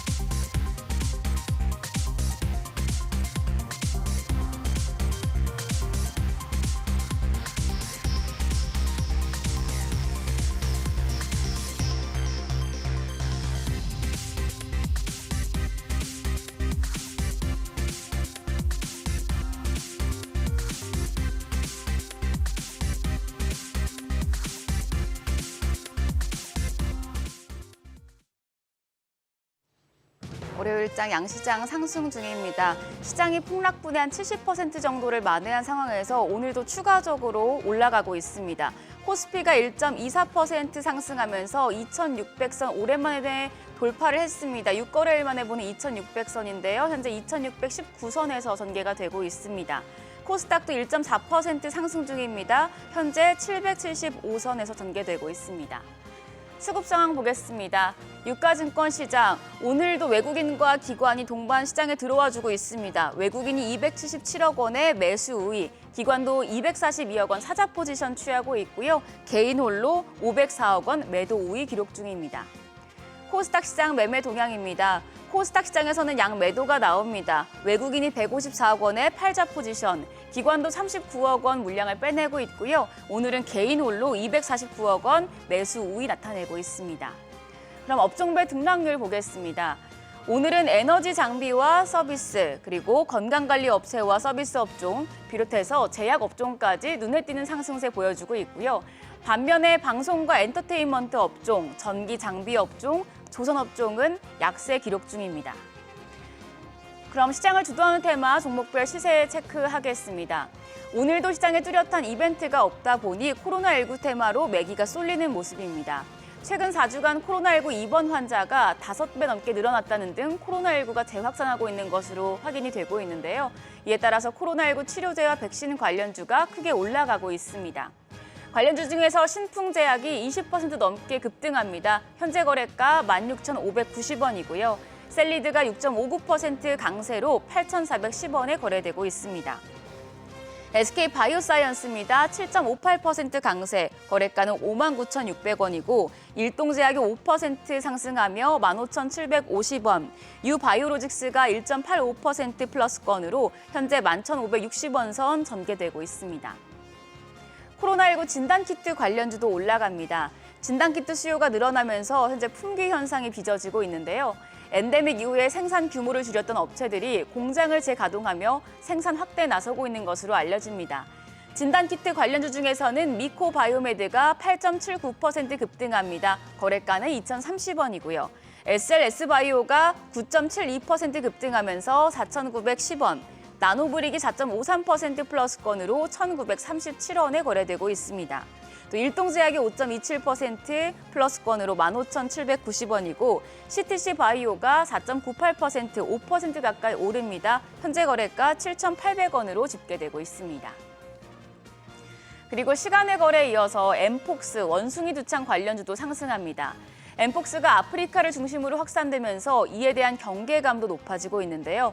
세계보건기구 WHO는 현지 시간 7일 긴급위원회를 소집하고 엠폭스에 대한 국제적인 공중보건 비상사태 선포 여부를 논의하기도 했습니다. 엠폭스 관련주 처음 장 초반 대비해서는 상승폭을 많이 줄여낸 상황이긴 하지만 그럼에도 불구하고 미코바이오메드 여전히 9.32% 질주를 보여주고 있고요. 파미셀이 1.67% 상승하면서 5,490원, 오상자이엘이 2.72% 상승하면서 현재 거래가 4,720원입니다. 더불어서 현대바이오가 0.74% 플러스권입니다. 24,400원이고요. 팜젠사이언스 역시도 0.54% 상승하고 있습니다. 마지막으로 2차 전지주 보겠습니다. 2차 전지주가 반등하고 있습니다. 전기차 캐즘에 최근 전기차 화재 사고까지 벌어지면서 안전성에 대한 우려가 큰 상황인데요. 정부가 오늘 회의를 열고 관련 대책을 세워 발표할 예정인데다 현대차가 배터리 제조사를 공개하면서 전기차 포비아를 불식시키기 위해 노력하고 있다는 점이 관련주에 긍정적으로 작용되고 있습니다. 전기차 대표주 중에서는 삼성 SDI가 2.9% 강세입니다. 현재 거래가 31만 9천 원이고요. SK이노베이션 1.39% 올라갑니다. 10만 2,400원에 거래되고 있습니다. 더불어서 LG에너지솔루션도 1.4% 강세 보여줍니다. 32만 6,500원으로 거래가 집계되고 있습니다. 네, 월요일장 오늘 장 초반부터 시장이 좀 탄력적으로 올라가고 있는 모습인데요. 그럼 오늘 장에서 눈여겨볼 업종 어떤 게 있을지 그리고 시장 대응 전략까지 알아보겠습니다. 오늘은 트러스트 투자자문 김도연 자문역 나와 계십니다. 전문가님 어서 오세요. 네, 지금 이스라엘이 하마스를 상대로 무차별적인 공세를 이어가면서 가자 전쟁 휴전 협상이 차질이 빚어질 것이란 전망이 나오고 있습니다. 지금 어떤 상황인 건가요? 네, 최근 헤즈볼라와 하마스 지도자들이 암살이 되면서 이스라엘과 이란 간의 긴장감이 고조되고 있습니다. 그렇기 때문에 중동 지역에 대해서 전쟁 우려가 확산되고 있습니다. 이란은 국제적으로나 국내적으로 이스라엘의 공격에 대해서 대응해야 할 필요성이 있다라고 생각할 가능성이 높습니다. 그리고 이번 이란의 대응이 지난번의 미사일과 드론 공격보다 더 영향력이 커야 국내 강경파들과 자국 영토에 대한 이스라엘의 추가 공격을 억제할 수 있다는 점에서 심각하게 고려를 하고 있을 것으로 생각을 하고 있는데 그렇기 때문에 중동 지역에서 어떠한 형태로든지 이란의 보복이 있을 것으로 생각이 됩니다. 그래서 중동 지역에 이러한 이벤트가 발생할 때 시장에 영향을 줄 것으로 생각이 됩니다. 다만 이란 역시 큰 전쟁은 원하지 않기 때문에 장기적이기보다는 단기적인 이슈에 그칠 가능성도 높아 보입니다. 네, 이 중동 리스크가 불거지면서 이제 해상운임이 다시 오를 것이란 전망에 해운주에 대한 기대감이 좀 커지고 있는 것 같아요. 해운 업종에서 좀 어떤 종목 눈여겨보면 좋을까요? 네, 이렇게 이란과 이스라엘 간의 지정학적 긴장감이 높아지면서 유가 관련주, LNG 관련주뿐만 아니라 해운주들도 주가 변동성을 보여줄 것으로 생각이 되는데 특히 해운 관련주는 호르무즈 해협이 봉쇄가 되는 경우에 해운 물류에 직접적인 영향을 미치게 되고 해운 운임 상승으로 해운사들의 수익성이 높아질 가능성이 있습니다. 그래서 해운주들을 한번 보셨으면 좋겠는데 그중에서도 흥하해운과 STX 그린 오지스를 먼저 보셨으면 좋겠습니다. 우선 흥하해운은 시총 6,500억 정도의 코스피 상장 기업입니다. 지난번에 이란과 이스라엘 간의 긴장 고조 속에 가장 높은 주가 상승률을 보여준 바 있었는데 그 이유가 흥하해운의 대주주가 보유 지분이 70%가 넘기 때문입니다. 그래서 시장의 유통 물량이 30%밖에 되지 않았던 것이고 그래서 이번에도 작은 유통 물량으로 큰 주가 변동성을 보여줄 것으로 기대가 됩니다. 두 번째, STX 그린 오지스는 역시 코스피 상장 기업으로 시가총액 1,000억 원 정도 수준의 기업입니다. STX 그린 오지스는 STX에서 인적 분할해서 신규 설립된 글로벌 종합 물류 해운 기업입니다. 동사 역시 해운 흐름의 상승 시 수혜를 받을 것으로 생각됩니다. 이렇게 해운주는 중동 지역 긴장감으로 인해서 단기적으로 주가 변동성이 나올 수 있는 부분이고 또한 2023년 이후부터 발틱 운임 지수와 컨테이너 운임 지수가 우상향하는 흐름과 더불어서 해운업 자체의 전반적인 업황 개선으로 인해서 하반기 실적 상승에 대한 기대감이 있기 때문에 주가 또한 긍정적인 흐름이 전망이 됩니다. 네, 이제 이번 주 첫 거래일입니다. 그래서 코스피가 장 초반부터 2,600선 돌파해내면서 그래 좀 긍정적인 모습 보여주고 있는 것 같은데 그러면 오늘장 대응 전략 어떻게 가져가면 좋을까요? 네, 최근 시장이 경기 경착륙 가능성을 이유로 해서 크게 변동성이 나오고 있습니다. 그 이면에는 일본 BOJ의 금리 인상과 그리고 매파적인 발언으로 인해서 엔캐리 트레이드 청산 이슈로 번지면서 변동성이 확대가 되고 있는 모습입니다. 물론 지난주 후반 이후에 경기 경착륙 이슈가 완화가 되면서 시장은 안정을 찾아가는 모습을 보여주고 있습니다. 하지만 여전히 중동 지역에 대한 문제와 그리고 이번 주 14일에 미국 소비자 물가 지수 등 주요 지표들의 발표가 예정되어 있기 때문에 이런 내용들은 시장에 변동성을 더할 것으로 생각을 됩니다. 그래서 한쪽으로 시장의 방향성을 예측을 하기보다는 이러한 지표들을 확인하고 가자라고 말씀을 드리고 싶습니다. 네, 지금까지 업종과 대응 전략 알아봤습니다. 전문가님 오늘 말씀 고맙습니다.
정부의 경기 부양 의지에 회복세를 띠던 중국 증시가 최근 등락을 반복하면서 변동성을 키우고 있는데요.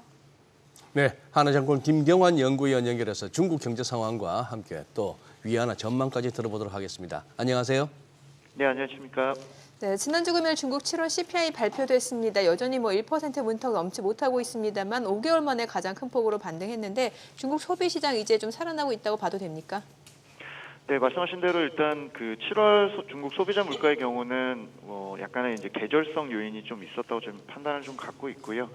소비 시장 본격적으로 회복 보기에는 좀 무리입니다만 일단 최근에 이제 내수 부진으로 인한 극단적인 디플레이션 압력은 서서히 이제 좀 정점을 좀 지나간다 정도라고 평가할 수 있을 것 같고요. 이번에 이제 중국 소비자 물가 자체는 기본적으로 헤드라인 관련해서 돈육이나 이제 음식료 같은 비중이 높은 항목들이 좀 주도를 했고 전월비로 보면 역대 추세는 좀 상회를 하면서 4분기에 추가적인 반등 기대는 좀 높였습니다만 여전히 이제 박스권 안에서 제한적인 이제 상승 흐름 정도로 이해하시면 될 것 같고 소비 시장이 본격적으로 좀 크게 살아난다고 보기에는 아직은 조금 더 관전을 좀 해야 되지 않나 이렇게 보고 있습니다. 네.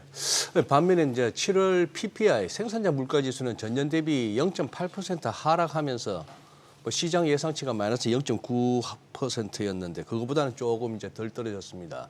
자, 그럼 이게 22개월째 마이너스를 이어가는 상황인데 지금 이 CPI와 PPI가 이제 서로 좀 이게 방향도 엇갈리고 지금 한번 전체적으로 입체적으로 한번 설명해 주시죠. 중국의 물가 상황요.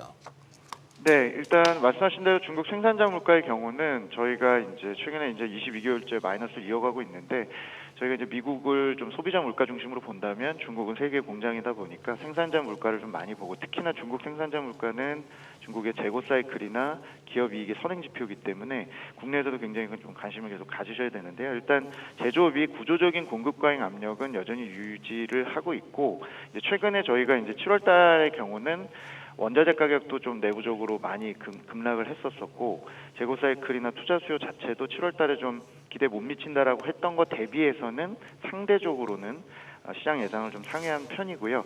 저희가 볼 때는 3분기부터 이제 중국이 좀 미뤄왔던 재정 정책 관련된 집행이나 수출 관련 이제 수요가 여전히 좀 유효하기 때문에 뭐 베이스의 그러니까 기저 효과에 의한 상승세는 좀 더 이어갈 걸로 좀 판단을 갖고 있고요.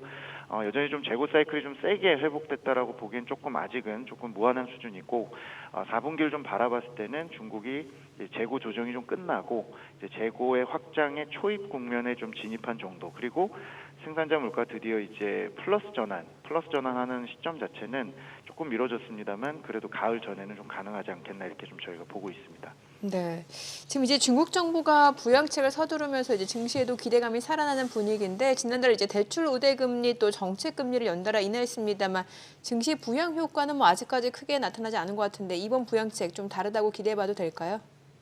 사실은 중국이 지금 뭐 통화 정책도 그렇고요, 재정 정책도 그렇고 시장 기대감이 매우 높지는 않은 상황이고 통화 정책 같은 경우도 사실은 돈이 부족하기보다는 자금 수요 자체가 나쁘다 보니까 이미 완화적인 환경 속에서 이제 레버리징이라고 얘기하는 부채 확장 자체가 잘 안 일어나다 보니까 금리 인하를 해도 시장이 좀 반응이 좀 밋밋한 그런 상황입니다. 뭐 그나마 다행인 거는 이번 당대회와 7월 말 정치국 회의 이후로 이제 올해 이제 하반기 성장률 5%를 무조건 지키겠다라는 이제 시각하에서 부양책 2라운드에 좀 돌입했다고 볼 수는 있을 것 같고요. 반복적이고 누적된 효과들이 좀 필요하고 시장은 먼저 기대하기보다는 이제 이로 인한 어떤 지표들의 변화가 있는지를 좀 먼저 보고 움직이려고 하는 시각들이 좀 강한 것 같습니다. 지금 자금 수요가 워낙 약하고 주체별로 가게나 기업들이 관망을 좀 하고 있는 분위기이기 때문에 재정 접행이 좀 진행이 되고 오늘 말씀드린 이 물가라든지 이런 것들이 두세 달 정도 더 좀 상승한다는 흐름이 좀 확인이 되면 이제 순환적으로 좀 악순환의 고리가 좀 끊기고 시장이 조금씩 더 반영해 가지 않을까 생각합니다. 그래서 지금 부양책에 대한 기대는 유효합니다만 조금 더 증거를 확인하고 시장이 좀 움직이려는 시각일 가능성이 높다라고 보여집니다. 네. 최근에 이제 달러엔 환율 급락하면서 이제 우리 아시아 통화들도 덩달아 같이 좀 이렇게 달러 대비 강세를 보였습니다만 위안화가 환율이 많이 떨어졌습니다. 지난주에 원래 금년 들어서 최고치인데 위안화 가치 측면에서 이 갑작스러운 위안화 강세 이유도 한번 좀 짚어주시죠.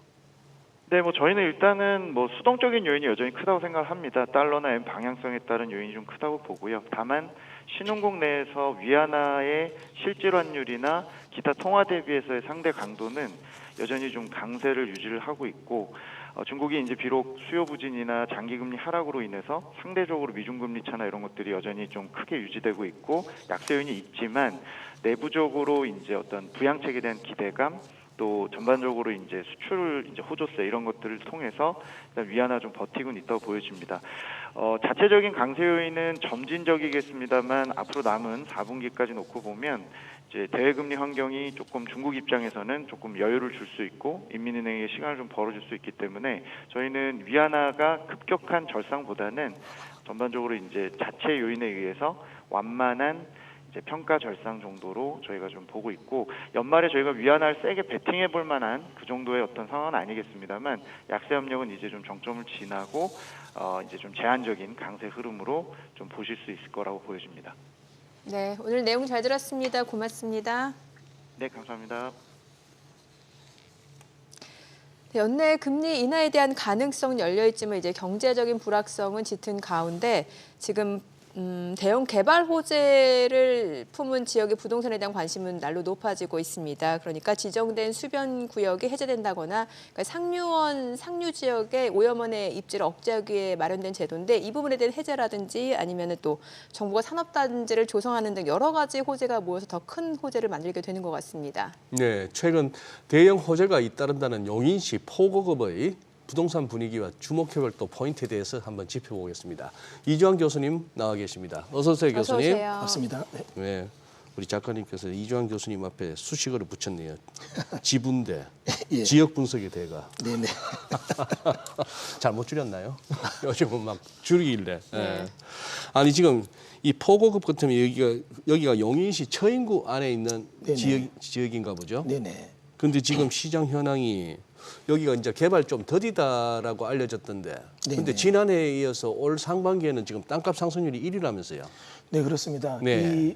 이 용인 처인구 쪽은 이 도농 복합 도시 중에 좀 낙후 지역이에요. 그리고 여기는 수도권 정비 계획법상 자연보존구역이라고 해서 행위 제한이 강합니다. 네. 근데 이제 이 일반적으로 부동산 침체 이후에 부동산이 다시 반등될 때 강남부터 먼저 부동산 가격이 뛰는 게 원칙인데요. 이번에 이 토지 가격에 대해서는 조금 다른 데이터가 나왔습니다. 강남 같은 데는 2% 정도가 좀 올랐는데 용인 같은 경우는 지난해 6.6%까지 올랐거든요. 허유. 굉장히 많이 올랐습니다. 예. 네네. 이게 예. 좀 변화 추이를 보면 재밌습니다. 제가 좀 관심 있게 봤던 이유로 보면 2000년대 쪽에서는 화성이 토지 가격을 많이 올렸고 2010년대 되면서는 평택이 올랐습니다. 이건 고도 국제 신도시 삼성 역할인데요. 2020년 되면서 용인 처인구 쪽이 굉장히 강세를 보이고 있습니다. 이 지역이 이렇게 토지 가격이 뛰는 이유는 요즘 최근에 등장하는 용어 중에 반세권이라는 얘기가 나와요. 역세권, 숲세권, 공세권 이런 게 있는데 여기는 반도체 클러스터가 딱 나오면서 아하. 이 지역 가격이 토지 가격이 많이 오르고 있거든요. 네. 반도체 국가산업단지가 남사이동 쪽에 들어오고 또 SK하이닉스가 일반 산업단지로 용인 원삼 쪽에 들어오다 보니까 그리고 또 요게 들어오면서 도로 교통망이 남북도로 위주가 아니라 동서교통도로망이 좀 확대되고 있거든요. 그래요. 그러다 네. 보니까 집가가 계속 오르고 있는 것 같습니다. 지금 말씀해주신 대로 반세권 그러니까 네. 지금 용인시 처인구에 지금 반도체 메가 클러스터 조성이 된다라는 건데 네. 그러면 이게 지역에 구체적으로 어떤 효과를 가져다 주는지 좀 봐야겠네요. 네네 그렇습니다. 좀 재미있는 효과가 나올 것 같습니다. 예. 기존에 어떤 수원의 영통, 평택의 고덕, 그다음에 아산의 탕정 모두 삼성을 끼고 산업단지가 들어오면서 신도시가 들어왔죠. 그리고 이제 요즘 최근에 개발됐던 성남의 판교, 그다음에 화성의 동탄도 자체적인 도시개발 사업으로 주택 공급에만 의존하는 것이 아니라 지식산업센터 이런 산업단지가 들어오면서 일자리 창출과 맞물려서 도시를 만들고 있어요. 그런데 지금 요번에 나오게 이 처인구 SK하이닉스 같은 경우는 도시개발 사업이 아니라 순수 산업단지로만 지정이 돼서 120조 원이 이제 투자가 되고 또 반도체 관련 공장이 4곳이 지어지고요. 그리고 관련 업종이 50개 업종이 들어온다고 합니다. 약 3만 개 이상의 일자리가 창출되고 고용 효과가 514조 원에 육박하는데요. 이러다 보니까 돈이 있는 소비자들이 거기 거주자로 바뀌는 거죠. 그러다 보니까 네. 이 반도체 이런 반세권에 대한 얘기는 부동산의 어떤 가격 상승에 굉장히 파급력이 큰 것 같습니다. 예. 그리고 이 처인구에 같은 경우 이 산업단지 들어오면서 고에 맞춰서 어떤 주택 공급이 계속 추가적으로 이루어지다 보니까 이런 부분 때문에 결국은 아까 말한 대로 물에 관련된 행위 제한을 풀어서 이 지역에 여러 가지 개발 사업을 할 수밖에 없는 여건이 되다 보니까 행위 제한이 풀리면서 다시 땅값이 또 뛰기 시작하는 것 같습니다. 예. 그리고 이제 삼성전자의 용인 시스템 반도체 클러스터. 이제 이게 이제 착공이 추진됩니다. 이건데. 네네. 그러다 보면 진짜 교수님 말씀 맞잖아요. 주변에 이제 아파트를 비롯해서 새로 또 청약 시작하는 데가 더 들썩거릴 수밖에 없겠습니다. 네네 그렇습니다. 지금 용인 푸르지오 원 클러스터 네. 일단 그 근처인가 보네요. 예, 바로 그 밑입니다. 예.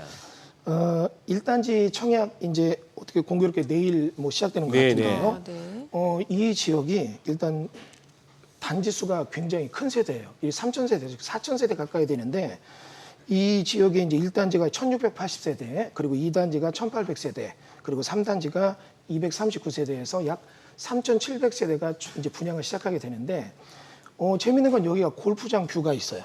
골프장? 예, 골프장이 보이죠. 재밌는 건 그래요? 또 일반적으로 뭐 용인 죽전이나 이런 쪽 수지 쪽에 보면 골프장에 보이는 아파트가 있는데 많죠. 예. 여기는 단지가 소형 단지입니다. 500세대 이쪽 저쪽. 근데 여기는 대단지고, 그리고 이쪽에 대한 조경에 대해서는 그 에버랜드 하시는 삼성물성 리조트에서 어느 정도 협업 사업을 해서 조경을 좀 하는 것 같아요. 네. 그러다 보니까 자체적인 어떤 그 지역의 랜드마크가 될 수 있는 그런 상황이 되고요. 그리고 입지 관계를 보면 입지가 마음에 듭니다. 일단 삼성전자 기흥사업장에서도 이 통근이 가능한 거리에 있고, 그리고 요번에 많이 개발되는 원삼, SK하이닉스까지 45번 국도로 연결되고, 또 남사 이동에 개발되게 되는 이런 반도체 클러스랑도 57번 국도를 통해서 출퇴근이 가능하다 보니까 굉장히 인기가 있을 것 같습니다. 그리고 실적으로 용인에서는 도시기본계획에서 이 도심을 갖고 있는데, 그중에 행정도심이 있는 게 용인시청입니다. 이 역북과 고림지구인데 실질적인 그 지역의 생활권을 공유하다 보니까 인기가 상당히 있을 걸로 보입니다. 예. 지금 뭐 반도체 메가 클러스터뿐만 아니라 이제 용인시 처인구 포급 일대에 지금 축구장 약 500개 규모, 이게 규모를 보니까 3.9 제곱킬로미터 면적이라고 하는데 여기에 수변 구역이 있어요. 그러니까 예. 수변 구역이라고 하면 이제 상류원 상류 지역의 그 오염원 입지를 억제하기 위해 도입된 그렇죠. 제도인데 네네. 이게 해제된다라고 하네요. 네네. 예. 사실 이제 어떤 토지를 갖고 계신 분들이 좀 자문을 구할 때 난감할 때가 있어요. 네. 근데 이제 이게 물에 관련된 행위장이 나올 때입니다. 물에 관련된 행위장이 3대장이 있는데 그 중에 하나가 수질보전 특별대책 1권역, 2권역이 있지만 용인은 여기에 해당하지는 않아요. 예. 근데 이제 그 다음에 나오는 게 제일 무서운 게 상수원 보호구역입니다. 아하. 이거는 이렇게 표현하면 맞을까요? 물 먹은 개발제한구역이에요. 개발제한구역인데 물로 인한 개발제한구역이라 생각하면 됩니다. 전혀 개발이 안 돼요. 네. 그런데 이런 지역에 대해서 이번에 남사 이동 쪽에 이 상수원 보호구역 자체가 1950만 평이 해제가 돼요. 엄청난 신도시가 들어올 수 있는 그런 여력이 됐다는 얘기죠. 그리고 이번에 경안천 주변으로 해서 이 천변 주변으로 수변 이렇게 해서 행위자를 봤는데 이 수변구역이 지정되면 주택 외에는 거의 지을 수 있는 게 없습니다. 네. 근데 이게 지금 117만 평이 해제가 돼요. 어허. 그럼 이게 해제가 되면 이 지역의 어떤 음식점이라든지 뭐 공동주택이라든지 뭐 이런 식으로 어떤 토지의 개발 이 여력이 굉장히 높아지거든요. 도로가 뚫릴 그러니까 수도 있고. 예. 그러다 보니까 땅값이 오를 수밖에 없는 거죠. 예. 이런 부분에 대해서 용인이 이런 반도체 클러스터를 통해서 개발을 하고 그 주변에 행위자니 강한 것들을 풀어서 어떤 사개발의 보조를 맞출 수 있게 좀 바꾸는 어떤 도시계획을 잡고 있는 것 같습니다. 예. 지금 뭐 포고급이나 뭐 이동 남사업 이런 데가 이렇게 가다 보면은 용인이 이제 그 네. 고속도로 말고 이제 국도로 가다 보면 시청 지나고 나서 뭔가 조금 이렇게 전원적이고 그렇죠. 아직은 좀 예. 그런 데 아닙니까? 그러니까 거기서 5분만 가면 도시가 있고 예. 그리고 나서 5분에는 전원 생활도 할 수 있는 그런 그러니까. 모습을 갖고 있고 예. 또 여기가 규제가 심하다 보니까 환경을 오염시키는 시설들이 못 들어와서 어떤 예. 청정 지역이죠. 청정 지역이었고. 근데 이제 청정 지역인데 이런 쪽에 대한 행위자이 풀어지니까 그만큼 집가는 오를 수밖에 없는 상황입니다. 집가는 오를 수밖에 예. 없고 이제 그 주변이 또 몇 년이 있으면 또 와 하면서 또 상전백회가 되겠네요. 20년 전 죽전 보는 것 같습니다. 그렇게 되겠구나. 그러면 이 처인구 포고급의 호재가 많다고 하면 또 이제 예. 교수님 또 경매 매물도 한번 짚어주실 수 예, 예. 있겠습니까? 네. 지금 현재 진행되는 물건 중에서 뭐 빌라가 몇 개 있는데 네. 그렇게 메리트는 없습니다. 근데 이번에 보니까 예정 물건이 있어요. 네. 이건 뭐냐면 채권자가 경매를 넣고 경매가 기입 등기된 거죠. 감정평가업자가 평가라고 곧 나올 것 같은데 이 지역의 포고기업이 좀 독특한 특성이 있습니다. 어떤 게 있냐면 자동차 생활권이에요. 실질적으로 대중교통인 뭐 버스나 전철 등이 없다 보니까 자동차를 많이 이용하게 되는데 여기 지금 경안천 바로 옆에 물가에 주유소가 하나 경매가 나왔습니다. 주유소. 예, 근데 이제 아직 감정은 안 됐고요. 감정은 돼야 되는데 주유소가 나왔는데 입지가 굉장히 좋습니다. 앞으로 여기는 거주 인구가 늘고 또 자동차 이용하는 사람이 많기 때문에 주유소에 대한 수요가 굉장히 높거든요. 그리고 인근에 주유소가 별로 없어요. 그러다 보니까 이 물건은 감정이 잡히고 일정 금액의 낙찰을 받으면 나름대로 어떤 임대를 놓는다든가 뭐 주유소 직영을 한다든가 아니면 차익을 보고 판다고 하더라도 수익이 많이 나올 수 있을 걸로 보입니다. 근데 이제 여러분 이렇게 좋다고 하면 막 가서 우르르 해서 투자하시는데 주의할 거는 예. 여기 뭐 빌라 같은 것도 좀 보시는데 그건 크게 메리트가 아직은 없고 임야 같은 토지를 받을 때는 해당 토지의 용도 지역 등의 행위 제한이 어떻게 되나 이런 부분을 조금 꼼꼼히 보시고 가셔야 돼요. 경매를 받았는데 개발이 안 된다든가 아니면 여러 가지 이유로 개발이 조금 힘을 못 내는 경우는 값만 올라가고 실질적으로 내가 어떤 환가할 때는 조금 난감함을 겪을 수도 있습니다. 이런 부분은 좀 조심해야 될 것 같습니다. 재밌는 건 이 지역에 대해서 제가 조금 더 높게 생각하는 것은 그 용인 국제 물류 단지가 조성되고 있거든요. 요게 조성되면 요즘 최근 어떤 유통은 오프라인 유통이 아니라 온라인 유통이고 온라인으로 유통하다 보면 이런 쪽 물류 단지에 굉장한 활성화가 이루어질 것 같습니다. 그리고 이런 물류 단지는 24시간 일을 하기 때문에 인원이 많고 이들이 인근의 어떤 주택 소유자라든지 어떤 토지 소유자로 즉각적인 이 접근이 되기 때문에 집가 상승에도 굉장히 영향을 미칠 걸로 보입니다. 예. 예. 근데 교수님 지금 이렇게 보니까 참 전형적인 우리 수도권의 네. 그건데 한간 시골인데 아니 요즘 제가 가끔 가다 보면은 그 고속터미널에서 이수교차로 가면서 차가 왜 이렇게 잘 뚫려 생각했는데 네. 지금 그 양쪽으로 공사하지 않습니까? 네네. 그래서 사람들이 없고 차가 없으니까 그래 뻥뻥 뚫리는데 네네. 그거 나중에 이제 완공되고 나면은 이야 이거 미어 터지겠다 싶거든요. 네네. 그 좁은 도로에. 예, 예. 이제 지금 이쪽도 마찬가지예요. 이런 쪽에 교통 인프라 확충 사업도 또 진행돼야 될 거 아닙니까? 그렇습니다. 네. 이 지역에 또 땅값이 오르는 또 하나 원인이 도로망이 많이 정비되고 있거든요. 아까도 예. 말했지만 국제 물류단지가 들어오면 대형 화물차가 들고 나야 되고 네. 그러다 보니까 고속도로 연결점에 대해서 병목 현상을 막아야 돼요. 네. 우리 사람도 보면 혈류에 대한 흐름에서 한 군데만 막히면 뇌졸중 쓰러지잖아요. 예. 암만 도로망이 잘 돼 있어도 특정 지역에 집중되는 교통량을 소화해내지 못하면 이건 굉장히 큰 문제가 그렇죠. 있거든요. 특히 용인 아이스로 빠지는 신혼 아파트 사거리가 굉장히 교통 정체가 심한데 이번에 이 지역에 대해서 도로를 확장하고 또 이런 교통 흐름을 시간을 한 5분 이상 여기 정체되는 시간을 5분 이상 줄일 수 있는 그런 교통 체계를 마련했습니다. 그리고 또 재밌는 것은 이 포곡이 제가 이 포곡에 대해서 조금 더 관심 있게 보는 게 세컨드라는 개념이에요. 그러니까 세컨드가 이건데 이게 무슨 얘기냐면 제1 외곽순환도로 말고 제2 외곽순환도로에 IC가 생깁니다. 그다음에 제1 경부고속도로가 아니라 제2 경부고속도로, 즉 서울 세종 고속도로 이쪽에 수혜지역도 되고요. 그리고 제2 영동고속도로의 수혜지역도 됩니다. 그러다 보니까 교통이 굉장히 좋아지고 또 이렇게 보시면 돼요. 남사 이동과 원삼이 개발되면 그 주변은 개발이 되는데 그들 개발의 구심점은 서울 중심으로 개발이 될 거예요. 서울 쪽을 바라보고 그 서울 쪽으로 딱 모아지는 자리가 바로 용인의 포국입니다. 네. 그러다 보니까 포국은 교통 인프라가 개선되고 어떤 주거 환경도 좋아진다면 부동산 상승 효과가 높게 나올 걸로 보이고 있습니다. 예. 뭐 이렇게 개발되면 사실 이제 거주, 주거지에 대한 수요도 늘어날 수 있을 것 같은데 네네. 지금 차인구 포곡 아파트 이제 용인 둔전역 에피트 분양이 네네. 있고 또 보니까 용인 에버랜드역 칸타빌 자녀 세대도 분양한다면서요. 네네 그렇습니다. 용인 에버랜드 칸타빌이 이제 이번에 분양을 시작하고요. 또 둔전역이 에피트라고 해서 분양을 시작하는데 사실 뭐 어떤 주택에 대해서는 제 전문 분야는 아니지만 여기는 워낙 공급이 적고 빌라 위주로 주거 형태를 구성하고 있는데 이런 아파트 단지가 1000세대 넘게 들어온다. 이런 것들은 한번 조금 여러분 관심 있게 볼 만합니다. 또 이 지역에 대해서는 초중고등학교가 밀집된 지역으로서 교통에 대한 여건 외에도 교육에 대한 여건도 상당히 좋다 보니까 인기가 있을 걸로 보이네요. 예. 네, 그리고 보니까 저희가 살펴보고 있는 그 포고급 마성 영문리 일원이 용인 예. 포곡 공공지원 민간 임대주택 공급 촉진지구로 지정 고시된다라고 하니까 그럼 여기 이제 임대주택이 들어서는 거잖아요. 그렇죠. 예. 이런 것 같습니다. 이 지역에 여러 가지 어떤 일자리가 창출되는 효과가 있고 주택 수요가 넓으니까 이걸 미리 지원하기 위해서 국가도 움직인 것 같아요. 그래서 이게 용인포구 공공지원 민간 임대주택이 3,800세대가 들어서고 네.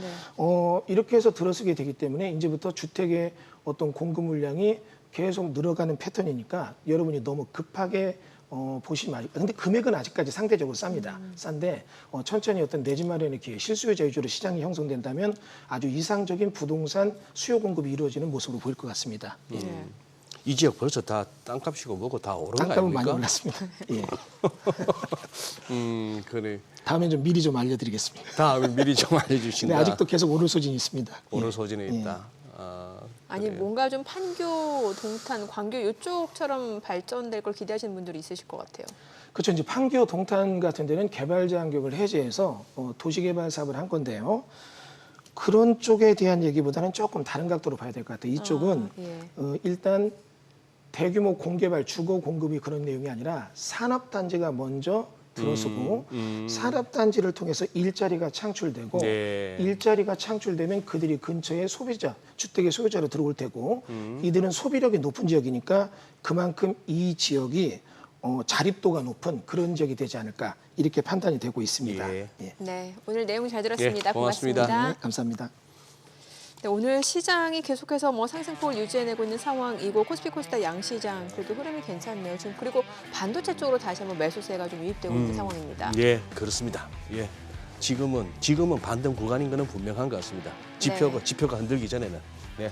네, 저희 방송 중에 전해드린 내용과 관련해서 모든 투자 판단의 책임은 투자자분들께 있다는 점 알려드립니다. 네, 세상의 모든 돈 되는 정보 재테크 노하우 머니쇼 오늘은 여기서 인사드리겠습니다. 저희는 내일 오전 8시에 찾아뵙겠습니다. 고맙습니다.